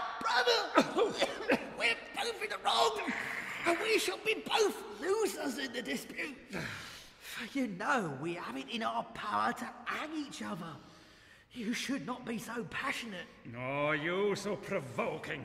'Tis our mutual interest. 'Tis for the interest of the world we should agree. If I have said anything, brother, to the prejudice of your character, I ask pardon. Brother Peachum, I can forgive as well as resent. Give me your hand. Suspicion does not become a friend. I only meant to give you occasion to justify yourself.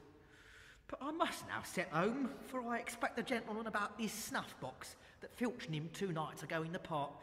I appointed him at this hour.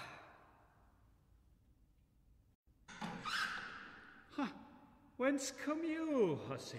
My tears might answer that question. You've then been whimpering and fondling like a spaniel over the fellow that hath abused you. One can't help love, one can't cure it. 'Tis not in my power to obey you and hate him. Learn to bear your husband's death like a reasonable woman. 'Tis not the fashion nowadays so much as to affect sorrow upon these occasions. No woman would ever marry if she had not the chance of mortality for a release.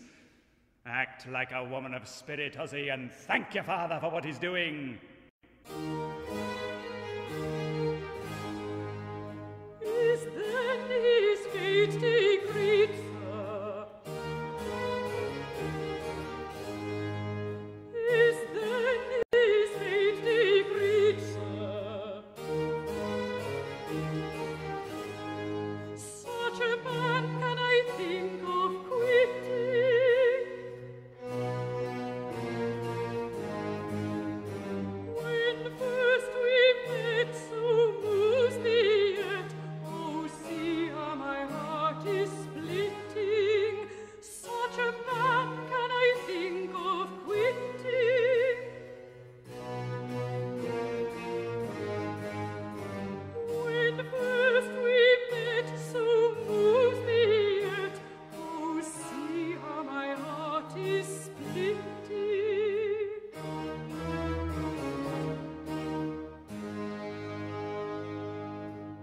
Looky, Lucy, there's no saving him. So I think you must do like other widows. Buy yourself weeds and be cheerful.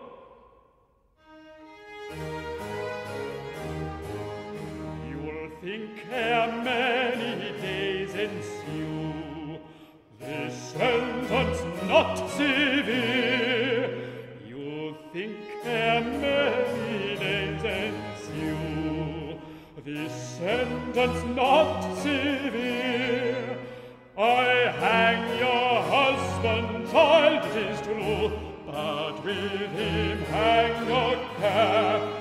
Twang, dang, diddle-o-dee,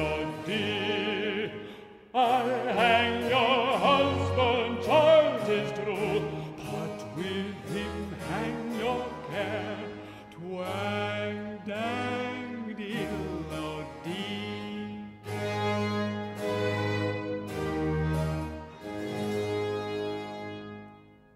Like a good wife, go moan over your dying husband. That, child, is your duty. Consider, girl, you can't have the man and the money too, so make yourself as easy as you can by getting all you can from him. Though the ordinary was out of the way today, I hope, my dear, you will upon the first opportunity quiet my scruples. Oh, sir, my father's hard heart is not to be softened, and I am in the utmost despair. But if I could raise a small sum, would not 20 guineas think you move him? Of all the arguments in the way of business, the perquisite is the most prevailing.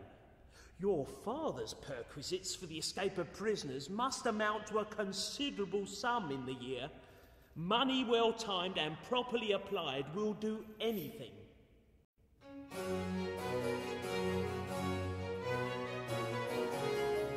If you at an office solicit your due and would not have matters neglected, you must quicken the clerk with the perquisite to do what his duty directed. Or would you the front of a lady prevent? She too has his palpable failing.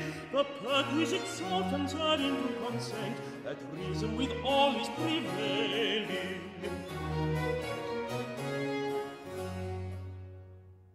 What love or money can do shall be done, for all my comfort depends upon your safety. Where is my dear husband? Was a robe ever intended for this neck? Oh, let me throw my arms about it and throttle thee with love. Why dost thou turn away from me? 'Tis thy Polly, 'tis thy wife. Was ever such an unfortunate rascal as I am? Was there ever such another villain? Oh, Macheath, was it for this we parted? Taken, imprisoned, tried, hanged. Cruel reflection. I'll stay with thee till death. No force shall tear thy dear wife from thee now.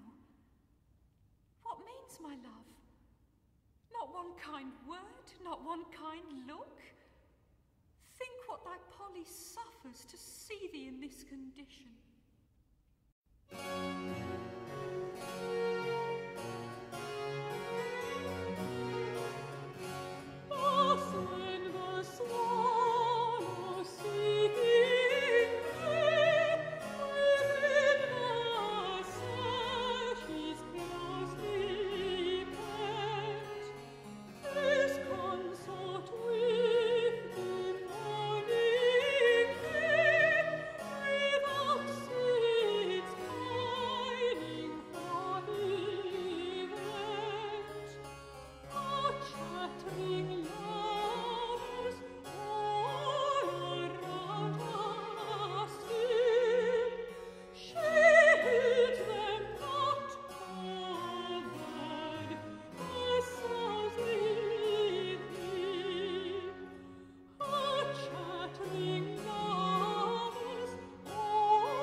Disown her.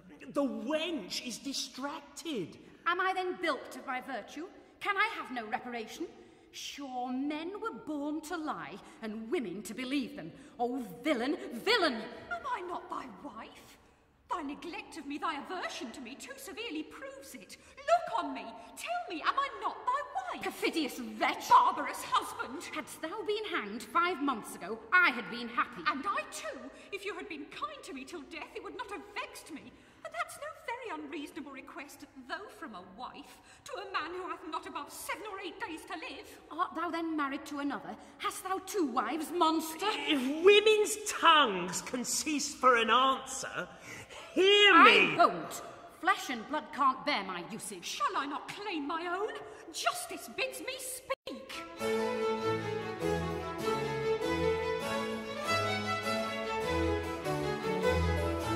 Happy could I be with either, what other dear charm unaway. But while you thus tease me together, to neither a word will I say. A todero-ro-dero laddie, o todero-ro-dero-le, a todero-ro-dero laddie, o todero-ro-dero-le.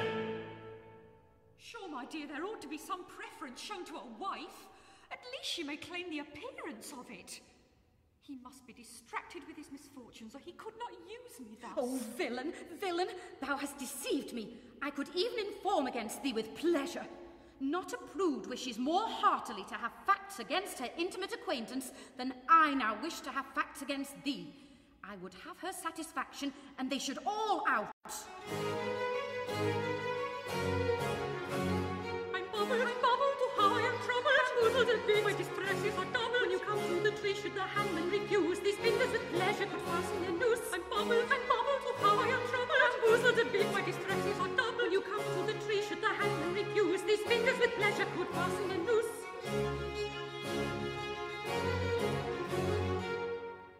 Be pacified, my dear Lucy. This is all a fetch of Polly's to make me desperate with you in case I get off. If I am hanged, she would feign the credit of being thought my widow. Really, Polly, this is no time for a dispute of this sort, for whenever you are talking of marriage, I am thinking of hanging. And hast thou the heart to persist in disowning? And hast thou the heart to persist in persuading me that I am married? Why, Polly, dost thou seek to aggravate my misfortunes? Really, Miss Peachum, you but expose yourself.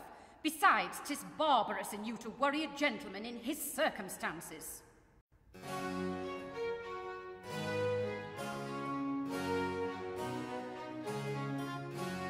Cease your fanning, false or cunning, never shall my heart profane.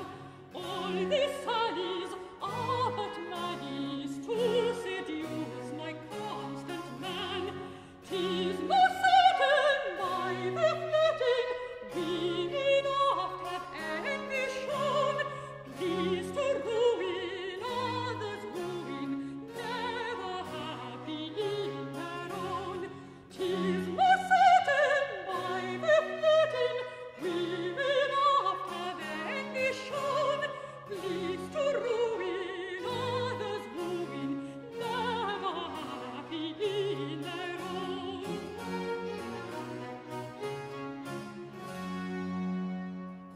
Decency, madam, methinks might teach you to behave yourself with some reserve with the husband, while his wife is present. But seriously, Polly, this is carrying the joke a little too far. If you are determined, madam, to raise a disturbance in the prison, I shall be obliged to send for the turnkey to show you the door. I am sorry, madam, you force me to be so ill-bred. Give me leave to tell you, madam, these forward airs don't become you in the least, madam, and my duty, madam, obliges me to stay with my husband, madam.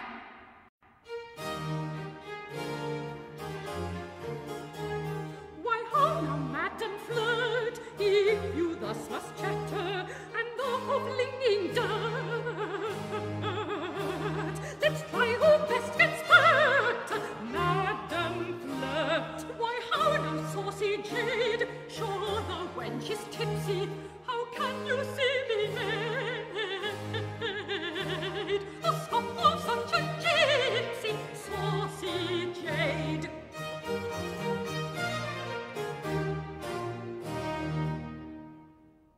Where's my wench? Oh, I see, come you home, you slut.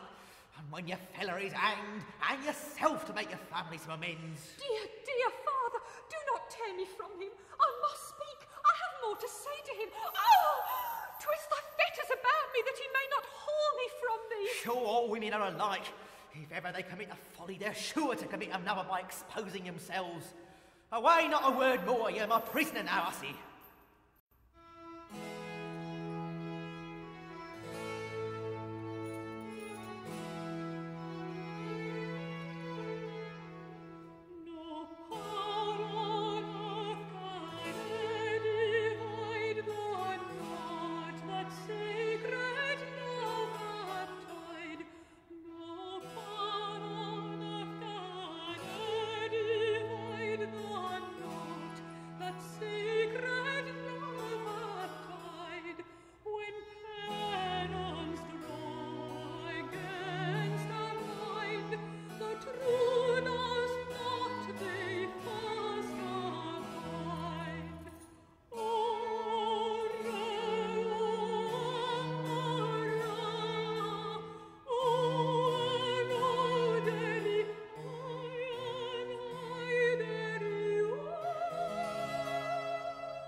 Naturally compassionate wife, so that I could not use the wench as she deserved, which made you at first suspect there was something in what she said. Indeed, my dear, I was strangely puzzled. If that had been the case, her father would never have brought me into this circumstance. No, Lucy, I had rather die than be false to thee. How happy am I if you say this from your heart, for I love thee so that I could sooner bear to see thee hanged than in the arms of another. But couldst thou bear to see me hanged? No, Macheath, I can never live to see that day. You see, Lucy, in the account of love you are in my debt, and you must now be convinced that I rather choose to die than be another's. Make me, if possible, love thee more, and let me owe my life to thee. If you refuse to assist me, Peachum and your father will immediately put me beyond all means of escape. My father, I know, hath been drinking hard with the prisoners, and I fancy he is now taking his nap in his own room. If I can procure the keys, shall I go off with thee, my dear? If we are together, 'twill be impossible to lie concealed. As soon as the search begins to be a little cool, I will send to thee. Till then, my heart is thy prisoner. Come then, my dear husband, owe thy life to me, and though you love me not, be grateful. But that Polly runs in my head strangely. A moment of time may make us unhappy forever.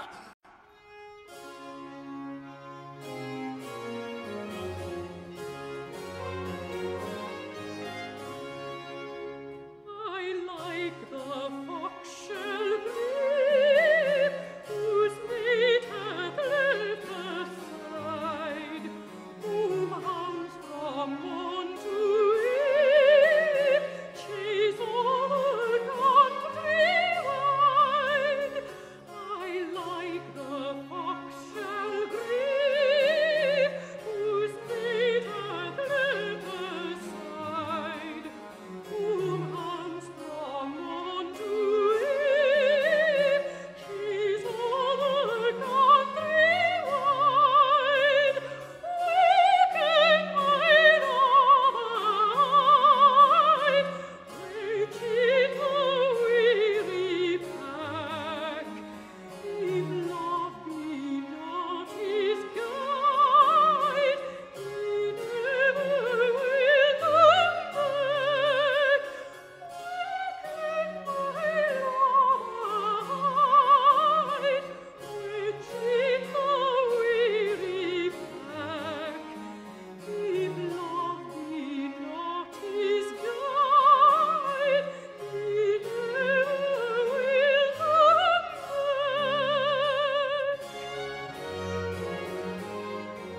To be sure, wench, you must have been aiding and abetting to help him to this escape. Sir, here hath been Peachum and his daughter Polly, and to be sure they know the ways of Newgate as well as if they'd been born and bred in the place all their lives.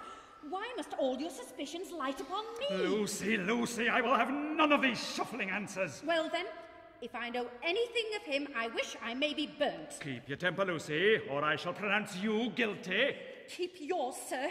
I do wish I may be burnt. I do. And what can I say more to convince you? Did he tip handsomely? How much did he come down with?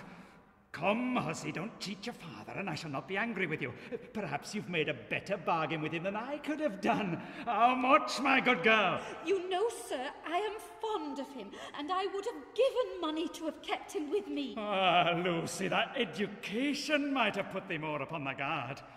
For a girl in the bar of an alehouse is always besieged. Dear sir, mention not my education, for 'twas to that I owe my ruin.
Forgive me, sir, I will make a fair confession, for to be sure he hath been a most barbarous villain to me. And so you have let him escape, has he, have you? When a woman loves, a kind look, a tender word can persuade her to anything, and I could ask no other bribe. Thou wilt always be a vulgar slut, Lucy. If you would not be looked upon as a fool, you should never do anything but upon the foot of interest. Those that act otherwise are their own bubbles. But love, sir, is a misfortune that may happen to the most discreet woman, and in love we are all fools alike. Notwithstanding all he swore, I am now fully convinced that Polly Peachum is actually his wife. Did I let him escape, fool that I was, to go to her? Polly will wheedle herself into his money, and then Peachum will hang him and cheat us both. So I am to be ruined, because forsooth you must be in love. A very pretty excuse. I could murder that impudent happy strumpet. I gave him his life, and that creature enjoys the sweets of it. Ungrateful Macheath!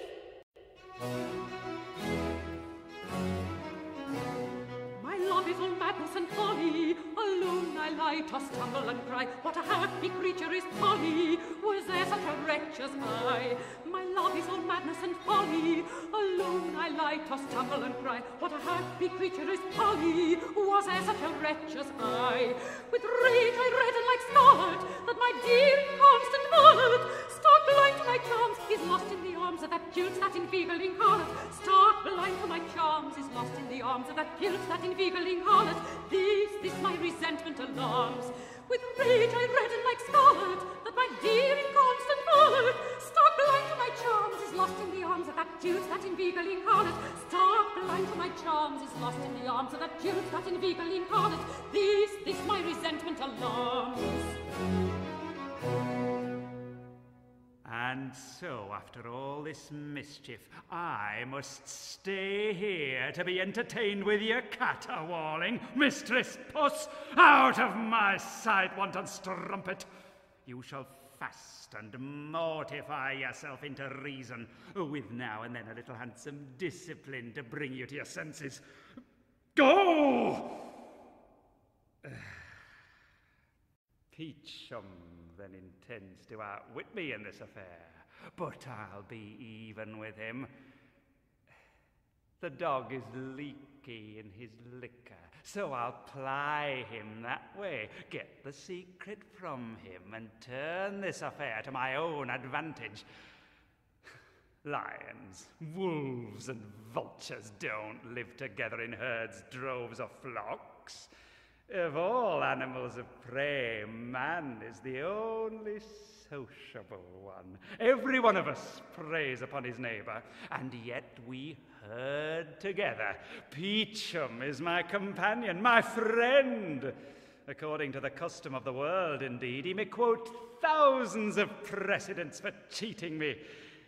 And shall not I make use of the privilege of friendship to make him a return?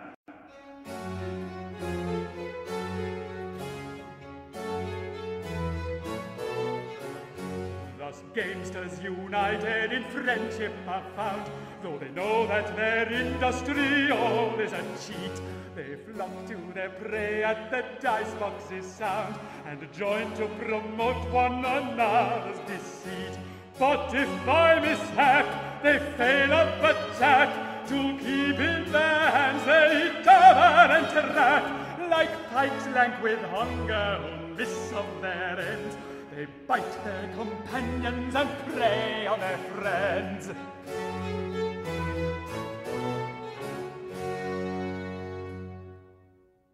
Now, Peachum, you and I, like honest tradesmen, are to have a fair trial. Which of us two can overreach the other? Who say? Are there any of Peachum's people now in the house? Filch, sir, is drinking a quarter of strong waters in the next room with Black Moll. Bid him come to me. Why, boy, thou lookest as if thou wert half starved, like a shotten herring. One had need have the constitution of a Norse to go through the business. Since the favourite childgetter was disabled by a mishap, I have picked up a little money by helping the ladies to a pregnancy against their being called out a sentence. But if a man cannot get an honest livelihood any easier way, I'm sure 'tis what I can't undertake for another session. Truly, if that great man should tip off, 'twould be an irreparable loss. The vigour and prowess of a knight-errant never saved half the ladies in distress that he hath done. Well. But, boy, canst thou tell me where thy master is to be found? That is locked, sir, at the Crooked Billet. Very well. I have nothing more with you. Yes, sir. I'll go to him there, for I have many important affairs to settle with him, and in the way of those transactions, I'll artfully get into his secret, so that Macheath shall not remain a day longer out of my clutches.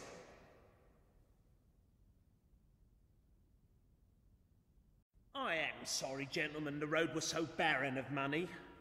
When my friends are in difficulties, I am always glad that my fortune can be serviceable to them.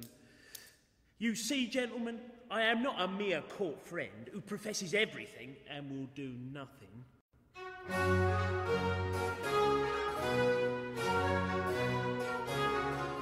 The modes of the court so common are grown that a true friend can hardly be met. Friendship or interest is but a loan which they let out for what they can get. 'Tis true you'll find some friends so kind who'll give you good counsel themselves to defend. In sorrowful ditty they promise they pity, but shift you for money from friend to friend.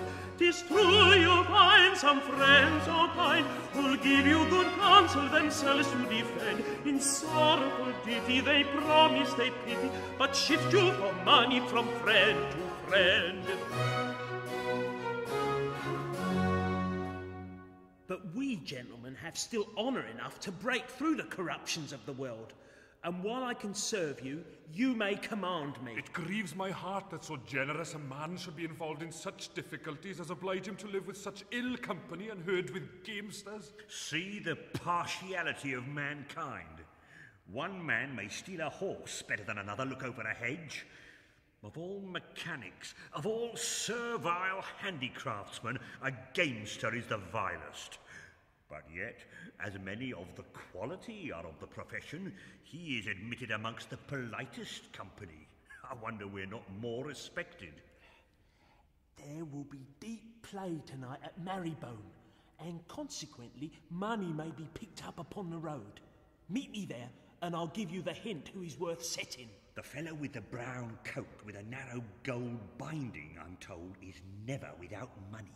What do you mean, Matt? Sure you will not think of meddling with him. He's a good, honest kind of a fellow, and one of us. To be sure, sir, we will put ourselves under your direction. Have an eye upon the moneylenders. A rouleau or two would prove a pretty sort of an expedition.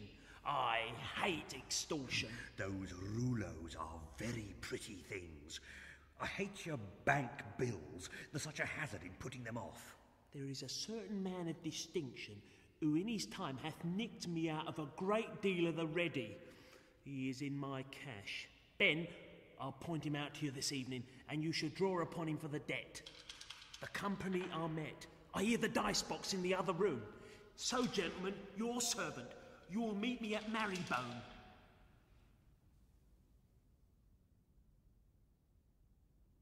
The coronation account, Brother Peachum, is of so intricate a nature that I believe it will never be settled. It consists indeed of a great variety of articles.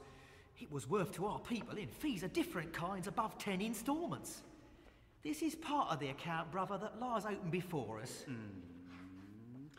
A lady's tale of rich brocade, that I see is disposed of. To Mrs. Diana Trapes, the tally woman.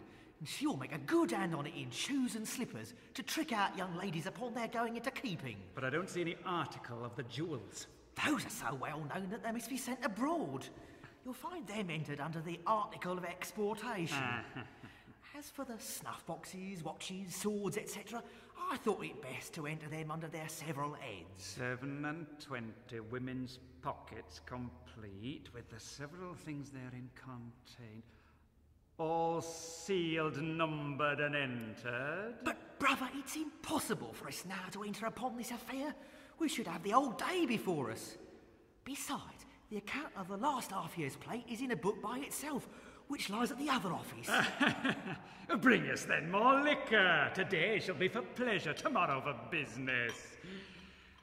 Brother, those daughters of ours are two slippery hussies. Keep a watchful eye upon Polly, and Macheath in a day or two shall be our own again.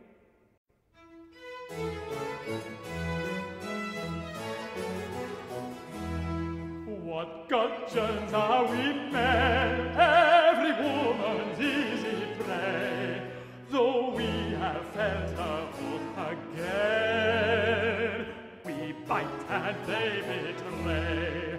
The bird that hath been trapped, when he hears his calling mate, to her he flies, again he's clapped within the wiry grate.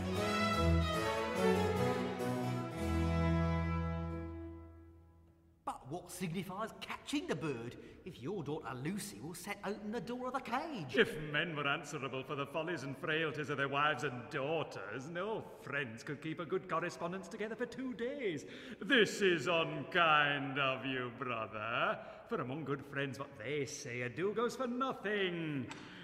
Sir, here's Mrs. Diana Trapes. Wants to speak with you. Shall we admit her, brother Lockit? By all means. She's a good customer and a fine-spoken woman, and a woman who drinks and talks so freely will enliven the conversation. Desire her to walk in. Dear Mrs. Di, your servant.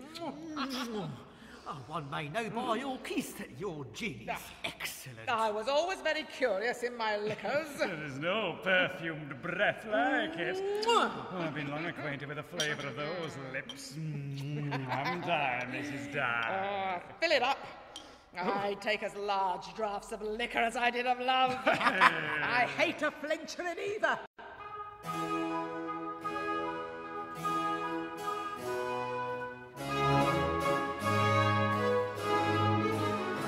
In the days of my youth, I could bill like a dove.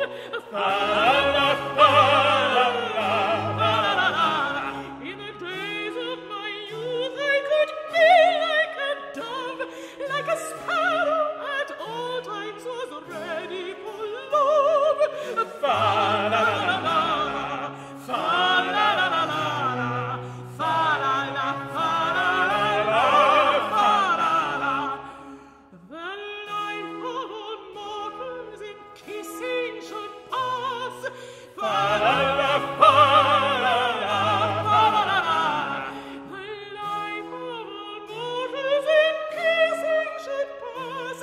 Lip to lip while we're young, then the lip to the glass. Fa-la-la-la-la, fa-la-la-la-la, fa-la, fa-la-la-la-la. Oh, but now, Mr. Peachum, to our business. If you have blacks of any kind brought in of late, mantles, velvet scarves, petticoats, let it be what it will, I am your chap. For all my ladies are very fond of mourning. Why, look here, Mrs. Dye, you deal so hard with us that we can afford to give the gentlemen who venture their lives for the good little or nothing. The hard times oblige me to go very near in my dealing. To be sure, of late years I have been a great sufferer by the Parliament. £3,000 would hardly make me amends.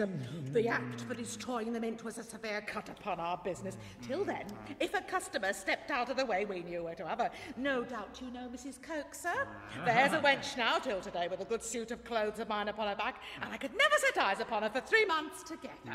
Since the Acto against imprisonment for small sums, my loss there too hath been very considerable, and it must be so when a lady can borrow a handsome petticoat or a clean gown, and I not have the least hank upon her.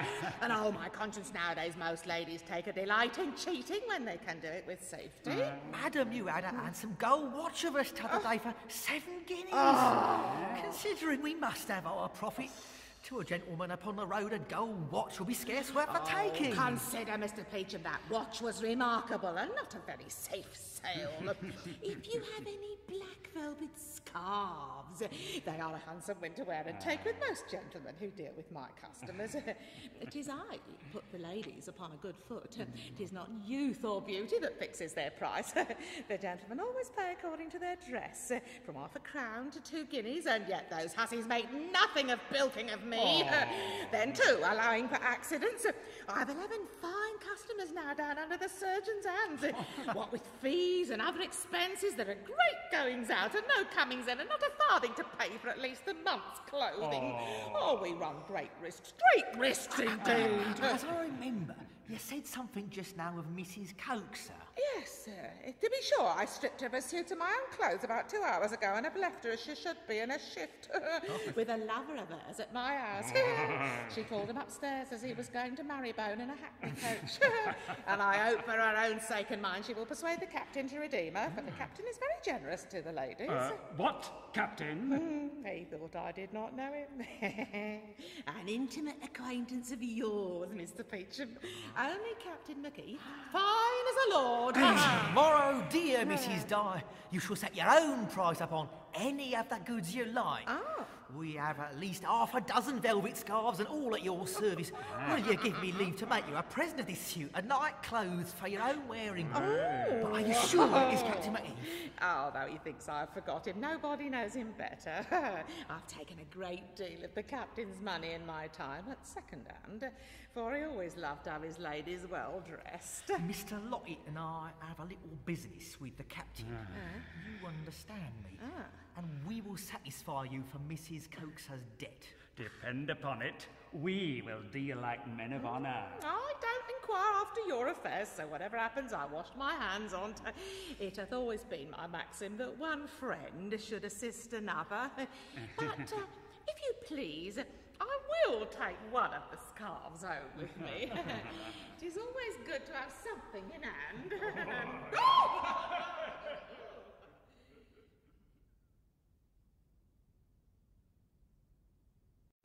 Jealousy, rage, love and fear are at once tearing me to pieces. How I am weather-beaten and shattered with distresses.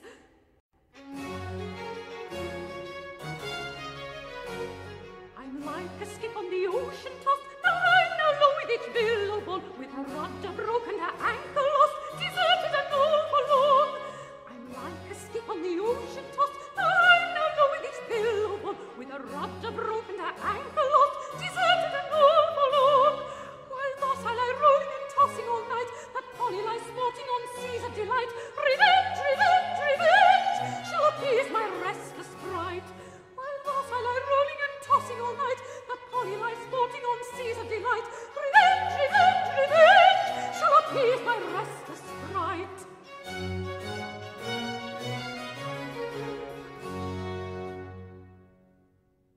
I have the rat's bane ready. I run no risk, for I can lay her death upon the gin, and so many die of that naturally that I shall never be called in question. But say I were to be hanged, I never could be hanged for anything that would give me greater comfort than the poisoning that slut. Madam, here's our Miss Polly come to wait upon you. Show her in. Ah, dear madam, your servant, I hope you will pardon my passion when I was so happy to see you last. I was so overrun with the spleen that I was perfectly out of myself.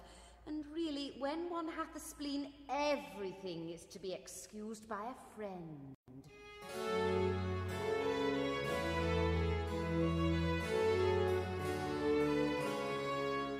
When a wife's in her powder, she sometimes, no doubt, a good husband as meek as a lamb. Her vapours to still first grants her will, and the quieting draught is a dram. Woman, and the quieting draught is a dram.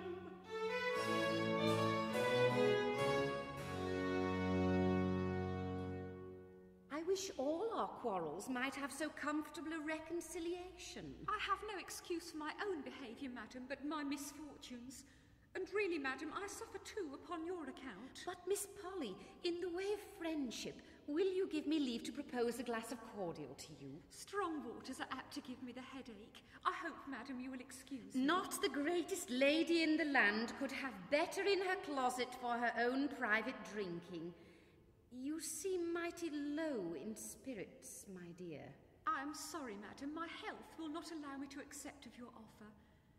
I should not have left you in the rude manner I did when we met last, madam, had not my papa hauled me away so unexpectedly. I was indeed somewhat provoked, and perhaps might use some expressions that were disrespectful. But really, madam, the captain treated me with so much contempt and cruelty that I deserved your pity rather than your resentment. But since his escape, no doubt all matters are made up again. Ah, Polly, 'tis I am the unhappy wife, and he loves you as if you were only his mistress. Sure, madam, you cannot think me so happy as to be the object of your jealousy. A man is always afraid of a woman who loves him too well, so that I must expect to be neglected and avoided. Then our cases, my dear Polly, are exactly alike. Both of us indeed have been too fond.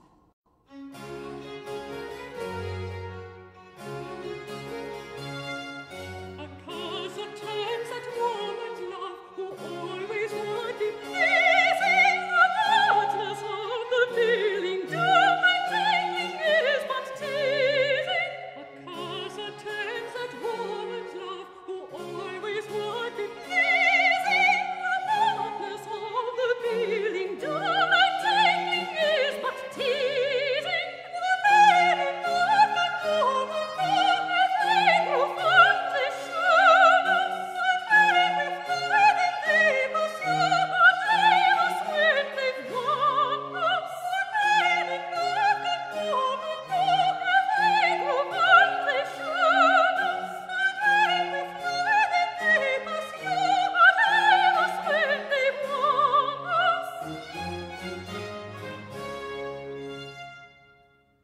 Love is so very whimsical in both sexes that it is impossible to be lasting. but my heart is particular and contradicts my own observation. But really, Mistress Lucy, by his last behaviour, I think I ought to envy you. When I was forced from him, he did not show the least tenderness. But perhaps he hath a heart not capable of it.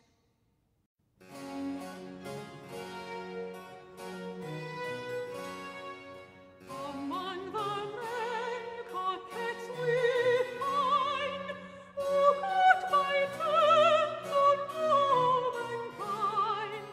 Among the men coquettes we find, who court by turns on womankind, and we grant all their hearts desired, when they are flattered, when they are flattered, when they are flattered and admired, and we grant all their hearts desired, when they are flattered, when they are flattered, when they are flattered and admired.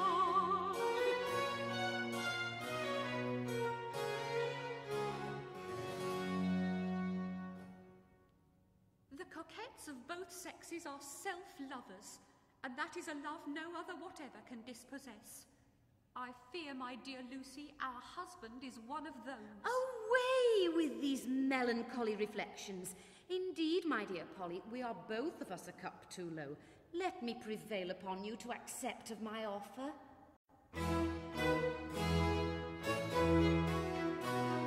Come, sweet lass, let's banish sorrow till tomorrow. Come, sweet lass, let's take a chirping glass. Come, sweet lass, let's banish sorrow till tomorrow. Come, sweet lass, let's take a chirping glass.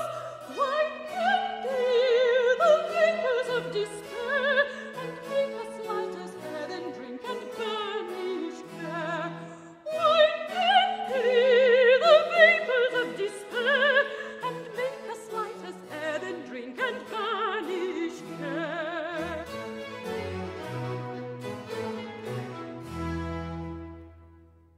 I can't bear, child, to see you in such low spirits, and I must persuade you to what I know will do you good. I shall now soon be even with the hypocritical strumpet. All this wheedling of Lucy cannot be for nothing. At this time, too, when I know she hates me. The dissembling of a woman is always the forerunner of mischief. By pouring strong waters down my throat, she thinks to pump some secrets out of me. I'll be upon my guard and won't taste a drop of her liquor, I'm resolved. Come, Miss Polly. Indeed, child, you have given yourself trouble to no purpose. You must, my dear, excuse me. Really, Miss Polly, you are so squeamishly affected about taking a cup of strong waters as a lady before company. I vow, Polly, I shall take it monstrously ill if you refuse me. Brandy and men, though women love them never so well, are always taken by us with some reluctance, unless 'tis in private. I protest, madam, it goes against me. What do I see? Macheath again in custody. Now every glimmering of happiness is lost. Since things are thus, I'm glad the wench hath escaped, for by this event 'tis plain she was not happy enough to deserve to be poisoned. Set your heart to rest, Captain. You have neither the chance of love or money for another escape, for you are ordered to be called down upon your trial immediately. Away, hussies! This is not a time for a man to be hampered with his wives. You see, the gentleman is in chains already. Oh, husband, husband, my heart longed to see thee, but to see thee thus distracts me. Will not my dear husband look upon his Polly? Why hadst thou not flown to me for protection? With me thou hadst been safe.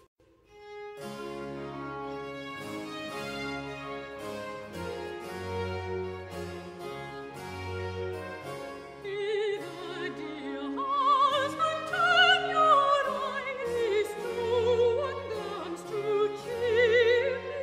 Think with that look thy body dies, who shun me not but hear me.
What would you have me say, ladies? You see, this affair will soon be at an end without my disobliging either of you. But the settling this point, Captain, might prevent a lawsuit between your two widows.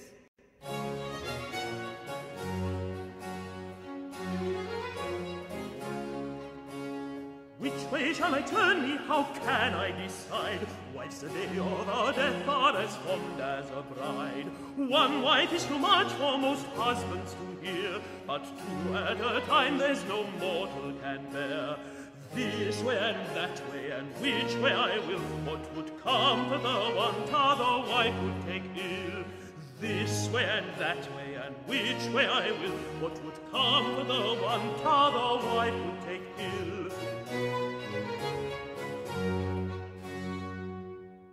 But if his own misfortunes have made him insensible to mine, a father sure will be more compassionate. Dear, dear sir, sink the material evidence and bring him off at his trial. Polly upon her knees begs it of you.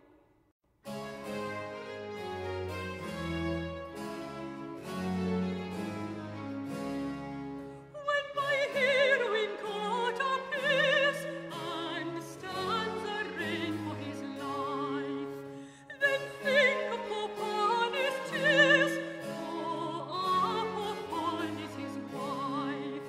Like the sailor he holds up his hand, distress on the dashing wave.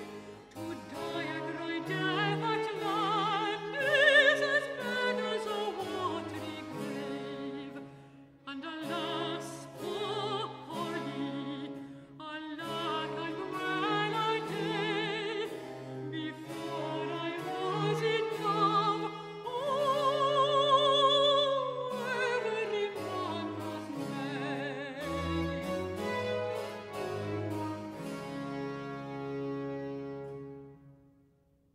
If Peachum's heart is hardened, sure you, sir, will have more compassion on a daughter. I know the evidence is in your power. How then can you be a tyrant to me?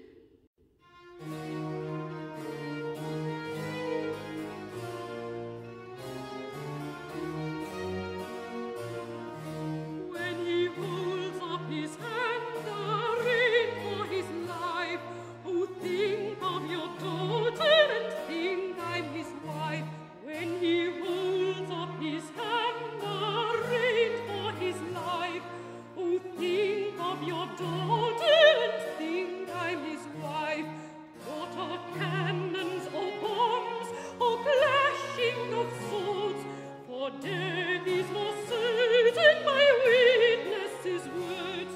Then nail up the lips that dread thunder allay, and each month of my life, and each month of my life will hereafter be May. What are cannons or bombs or clashing of swords? For death is more certain by witnesses' words. Then nail up the lips that dread thunder allay, and each month of my life, and each month of my life will hereafter be May.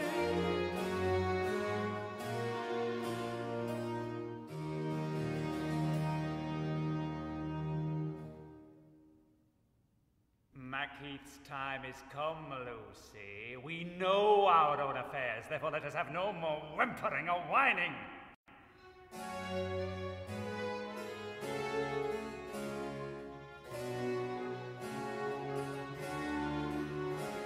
Ourselves like the great to secure a retreat. When matters require it must give up our gang.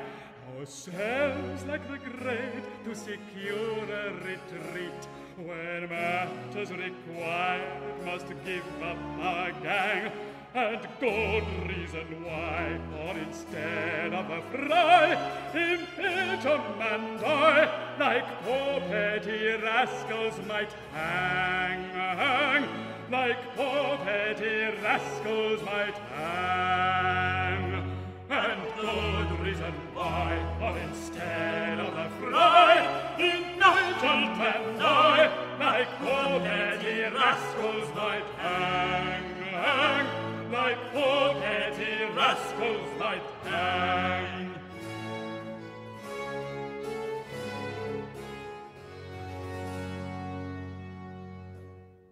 Set your heart at rest, Polly. Your husband is to die today. Therefore, if you're not already provided, 'tis high time to look about for another. There's comfort for you, you slut. We are ready, sir, to conduct you to the Old Bailey.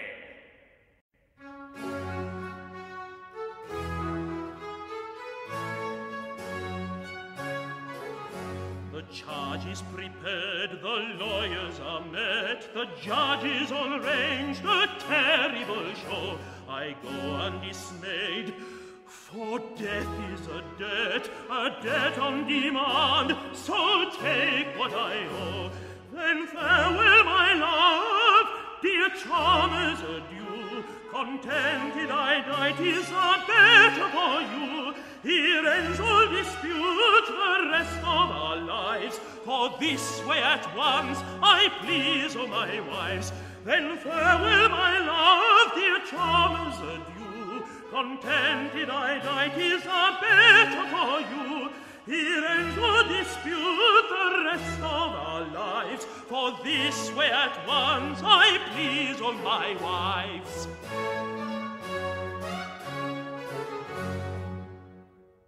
Now, gentlemen, I am ready to attend you.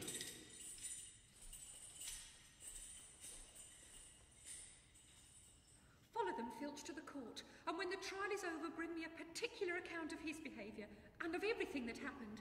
You'll find me here with Miss Lucy. But why is all this music? The prisoners whose trials are put off till next season are diverting themselves. Sure, there is nothing so charming as music. I'm fond of its distraction. But alas, now all mirth seems an insult upon my affliction. Let us retire, my dear Lucy, and indulge our sorrows. The noisy crew, you see, are coming on us.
When threatening death looks grimmer, not one so sure can bring relief as this best friend a brimmer.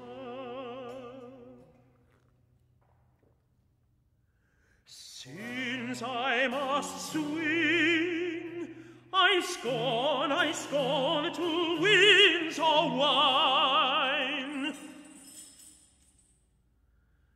But now again my spirits sink. I'll raise them high with wine. But Val the stronger grows a stronger liquor we're drinking, and how we can feel our woes when we've lost the trouble of thinking.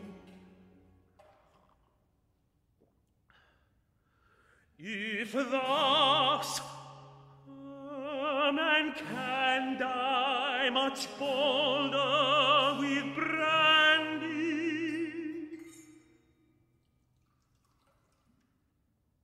so I drink of this bumper,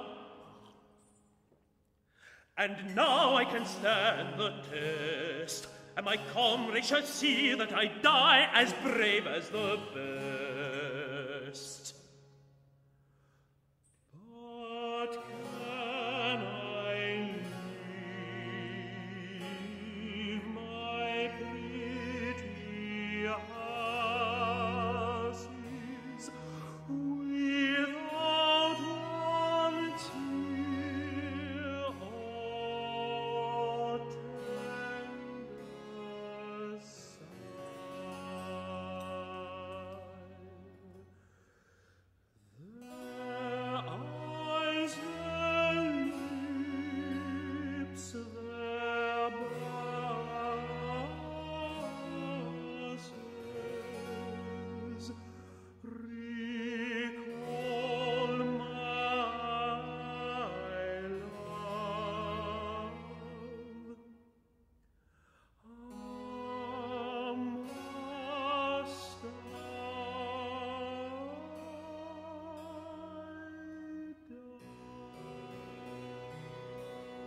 Since laws were made for every degree to curb vice in others as well as me, I wonder we had better company upon Tyburn Tree. Since laws were made for every degree to curb vice in others as well as me, I wonder we had better company upon Tyburn Tree. A gold from law can take out the sting, and if rich men like us were to swing, 'twould thin the land such numbers to string upon Tyburn Tree. A gold from law can take out the sting, and if rich men like us were to swing, 'twould thin the land such numbers to string upon Tyburn Tree. Some friends of yours, Captain, desire to be admitted. I'll leave you together. For my having broke prison, you see, gentlemen, I am ordered immediate execution. The sheriff's officers, I believe, are now at the door. That Jemmy Twitcher should peach me, I own, surprise me. 'Tis a plain proof that the world is all alike, and that even our gang can no more trust one another than other people. Therefore, I beg you, gentlemen, look well to yourselves, for in all probability you may live some months longer. We are heartily sorry, Captain, for your misfortune. But 'tis what we must all come to. Peachum and Lockit, you know, are infamous scoundrels. Their lives are as much in your power as yours are in theirs. Remember your dying friend. 'Tis my last request. Bring those villains to the gallows before you, and I am satisfied. We'll do it. Aye. Miss Polly and Miss Lucy entreat a word with you. Gentlemen, adieu.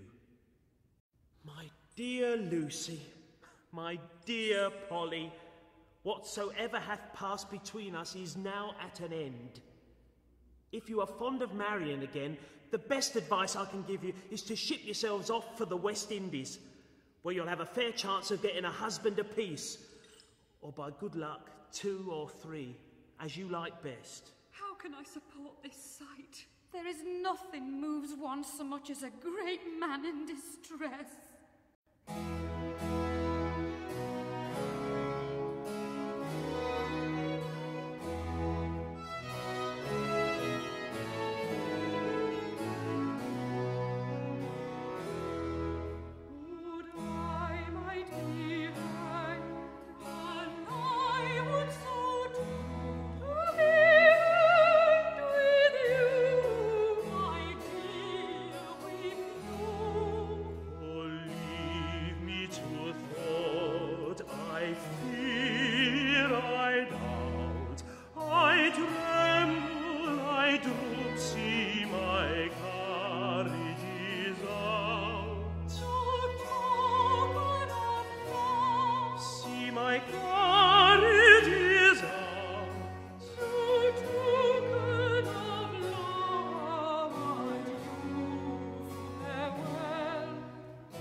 With a child apiece. See, here they come. What? 4 wives more? This is too much. Here, tell the sheriff's officers I am ready. But, honest friend, I hope you don't intend that Macheath shall be really executed. Most certainly, sir. To make the piece perfect, I was for doing strict poetical justice. Macheath is to be hanged. And for the other personages of the drama, the audience must have supposed that they were all either hanged or transported. Why then, friend, this is a downright deep tragedy. The catastrophe is manifestly wrong, for an opera must end happily. Your objection, sir, is very just and is easily removed. For you must allow that in this kind of drama, 'tis no matter how absurdly things are brought about. So, you rabble there! Run and cry reprieve! Let the prisoner be brought back to his wives in triumph. All this we must do to comply with the taste of the town. Through the whole piece you may observe such a similitude of manners in high and low life that it is difficult to determine whether, in the fashionable vices, the fine gentlemen imitate the gentleman of the road, or the gentleman of the road the fine gentleman. Had the play remained as I at first intended, it would have carried a most excellent moral. 'Twould have shown that the lower sort of people have their vices in a degree as well as the rich, and that they are punished for them. So it seems I'm not left to my choice, but must have a wife at last. Look ye, my dears, we will have no controversy now. Let us give this day to mirth. And I am sure she who thinks herself my wife will testify her joy by a dance. Ladies, I hope you will give me leave to present a partner to each of you. And, if I may without offence, for this time I take Polly for mine. And for life, you slut, for we were really married. As for the rest, but at present, keep your own secret.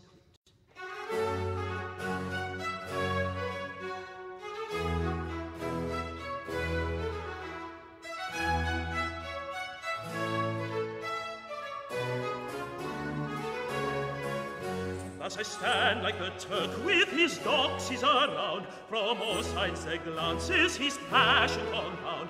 For black, brown, and fair his inconstancy burns, and the different beauties subdue him by turns.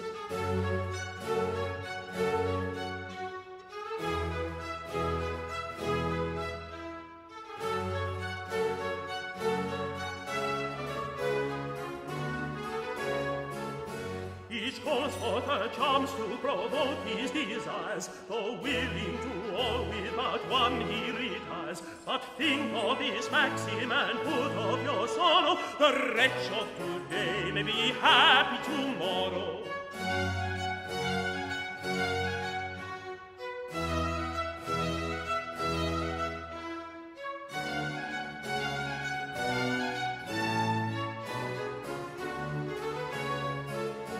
It is cause for her charms to provoke his desires.